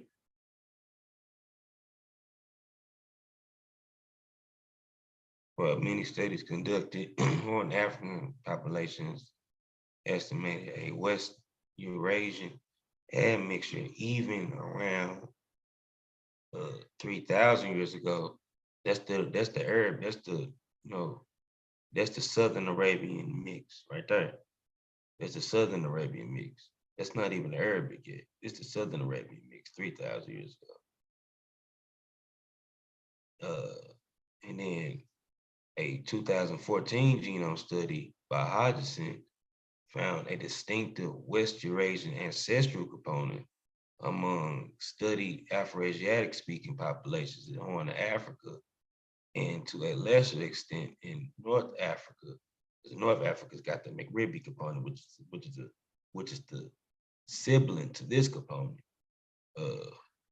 Extent in North Africa and West Asia. Most prevalent among the Somali. This ancestral component, dubbed the Ethio-Somali, would have diverged from other non-African ancestries around 23,000 years ago and migrated back to Africa prior to developing agriculture, emerging with the local indigenous lineages of the Horn of Africa, which is the Amadic components. The authors proposed that the Ethio-Somali may have been a substantial ancestral component of the Proto-Afroasiatic speaking population. A subsequent mtDNA Gandidi 2016 analysis have produced additional evidence in the support of pre-agricultural back migration from West Asia into Horn Africa, and estimated date of arrival into the Horn of Africa in early Paleocene, possibly as a result of obsidian exchange across the Red Sea. Hodgson also confirmed existence of an ancestral component indigenous to the Horn of Africa, the Ethiopic Hodgson, or the Amadic Gigante, Pagante, either, so they call it either one, depending on which geneticist, to use, which is most prevalent among speakers of the Amadic branch of Afroasiatic southwestern Ethiopia. This lineage is associated with a 4,500-year-old fossil mota found in the cave of southwestern Ethiopia,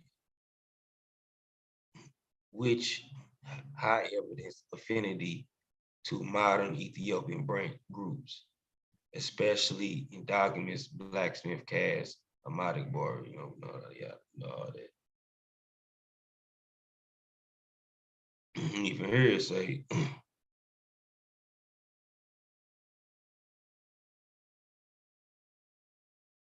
say, linguistic group carriers of this lineage, EM35.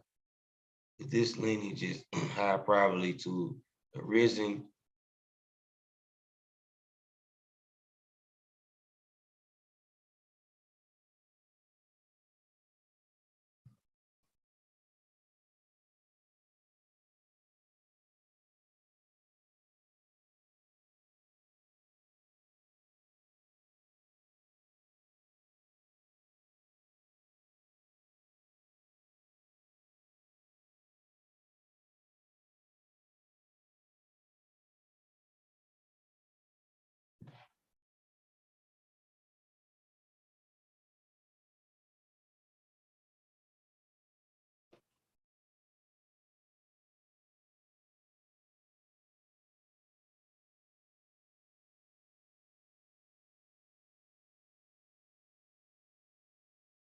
Oh yeah. Before y'all going in the chat, I see.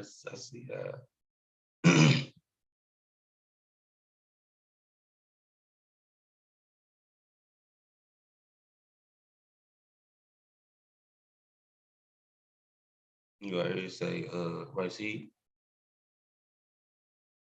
2018 reanalysis autosomal DNA using modern population as reference found that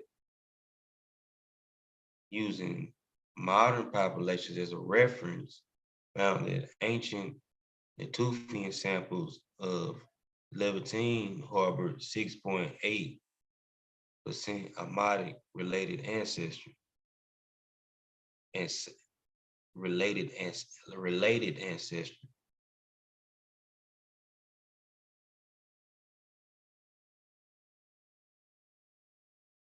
2015 study that identified autosomal ancestry component that is commonly found among modern Afro-Asiatic speaking populations. It's new. They talking about that Nubian component right there. But the Amadic component, even though it's small, you know what I'm saying? This was what they found in modern. They even found this in modern populations. This would have been probably more numerous back then. You know, it was a couple thousand. You know what I'm saying? But of course, it wouldn't outnumber the people that was out there in the Middle East. But the number was, probably more great numbers in the past. More so, you find it in modern population.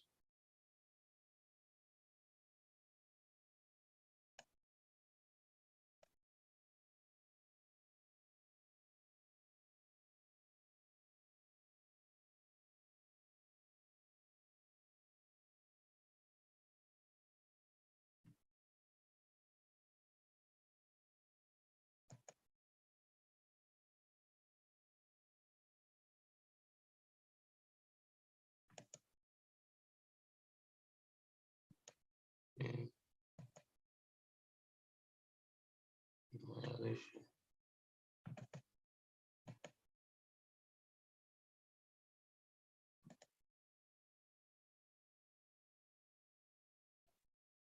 Trying to go to the two. Here we go.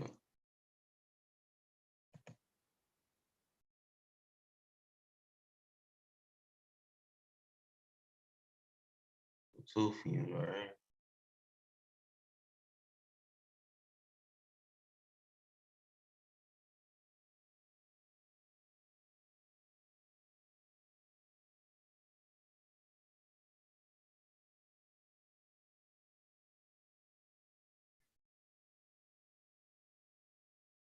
See, authors such as Christopher Eyre has built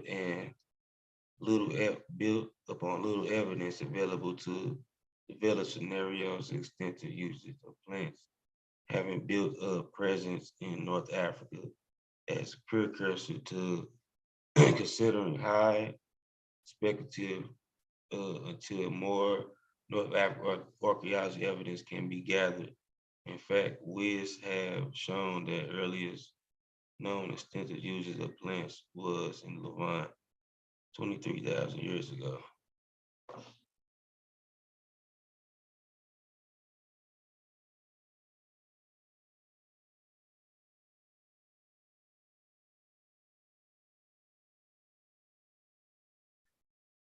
You know, so they got the Basal Eurasian.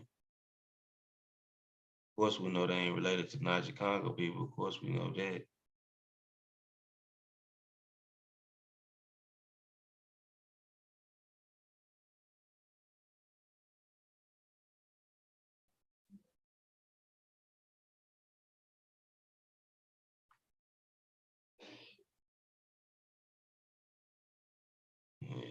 Genetics right here.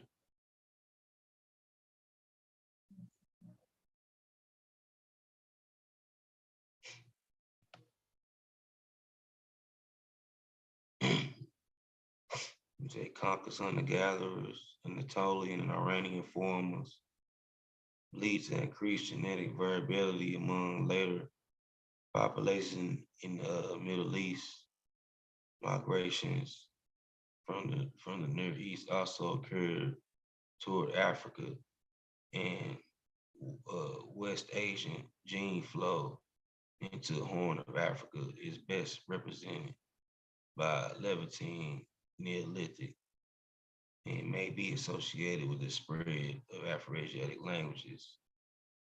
The scientific suggests Levantine early farmers may have spread southward into East Africa, bringing along associated components.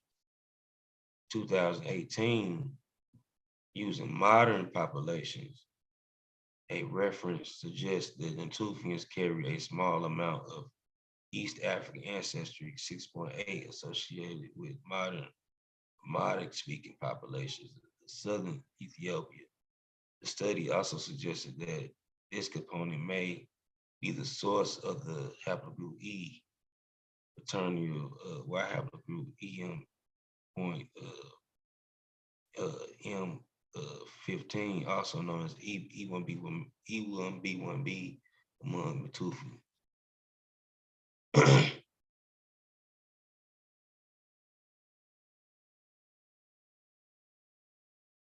Right, yeah. That's the Nostratic shit. They don't even use the Nostratic language. It's outdated.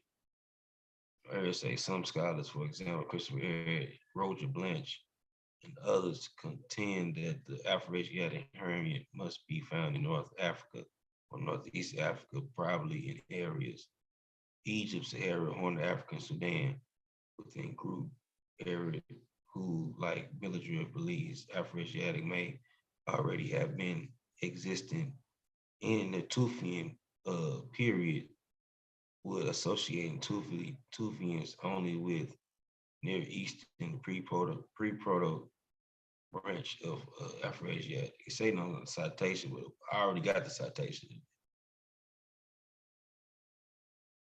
That's the article I read earlier. That's where it come from.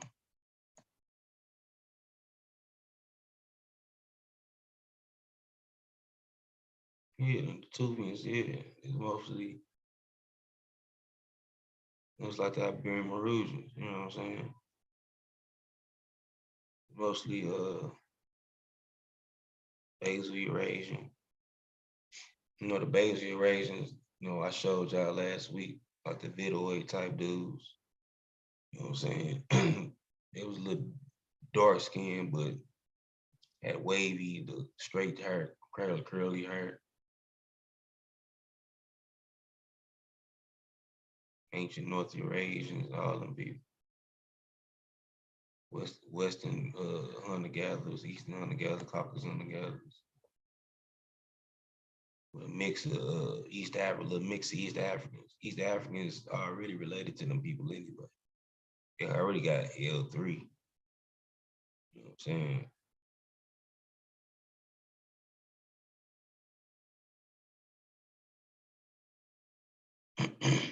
And believe it or not, a lot of the paternal lineages of Niger Congo speakers, even before they went west, you know what I'm saying, it's close to some of these out of Africa migrations. You know what I'm saying? Right before they migrated out of Africa and split up, you know what I'm saying? Nilo-Saharan groups. They just they stayed within the continent though. Their lineages. They still related to them DE and YAP markers, you know what I'm saying? You can say they related, they genetically related to the YAP markers, all the way to the people with haplogroup D in East Asia and shit. With the YAP markers.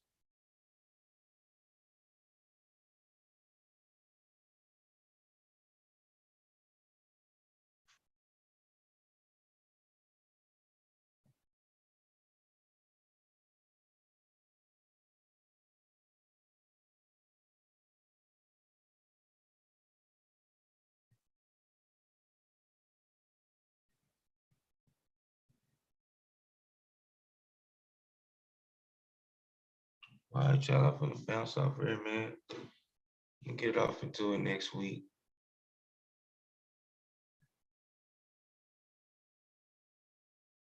Maybe get some more people on the panel, get it to some engagement for real. So, end the show. Peace out. Stay safe, stay dangerous. Peace out, y'all.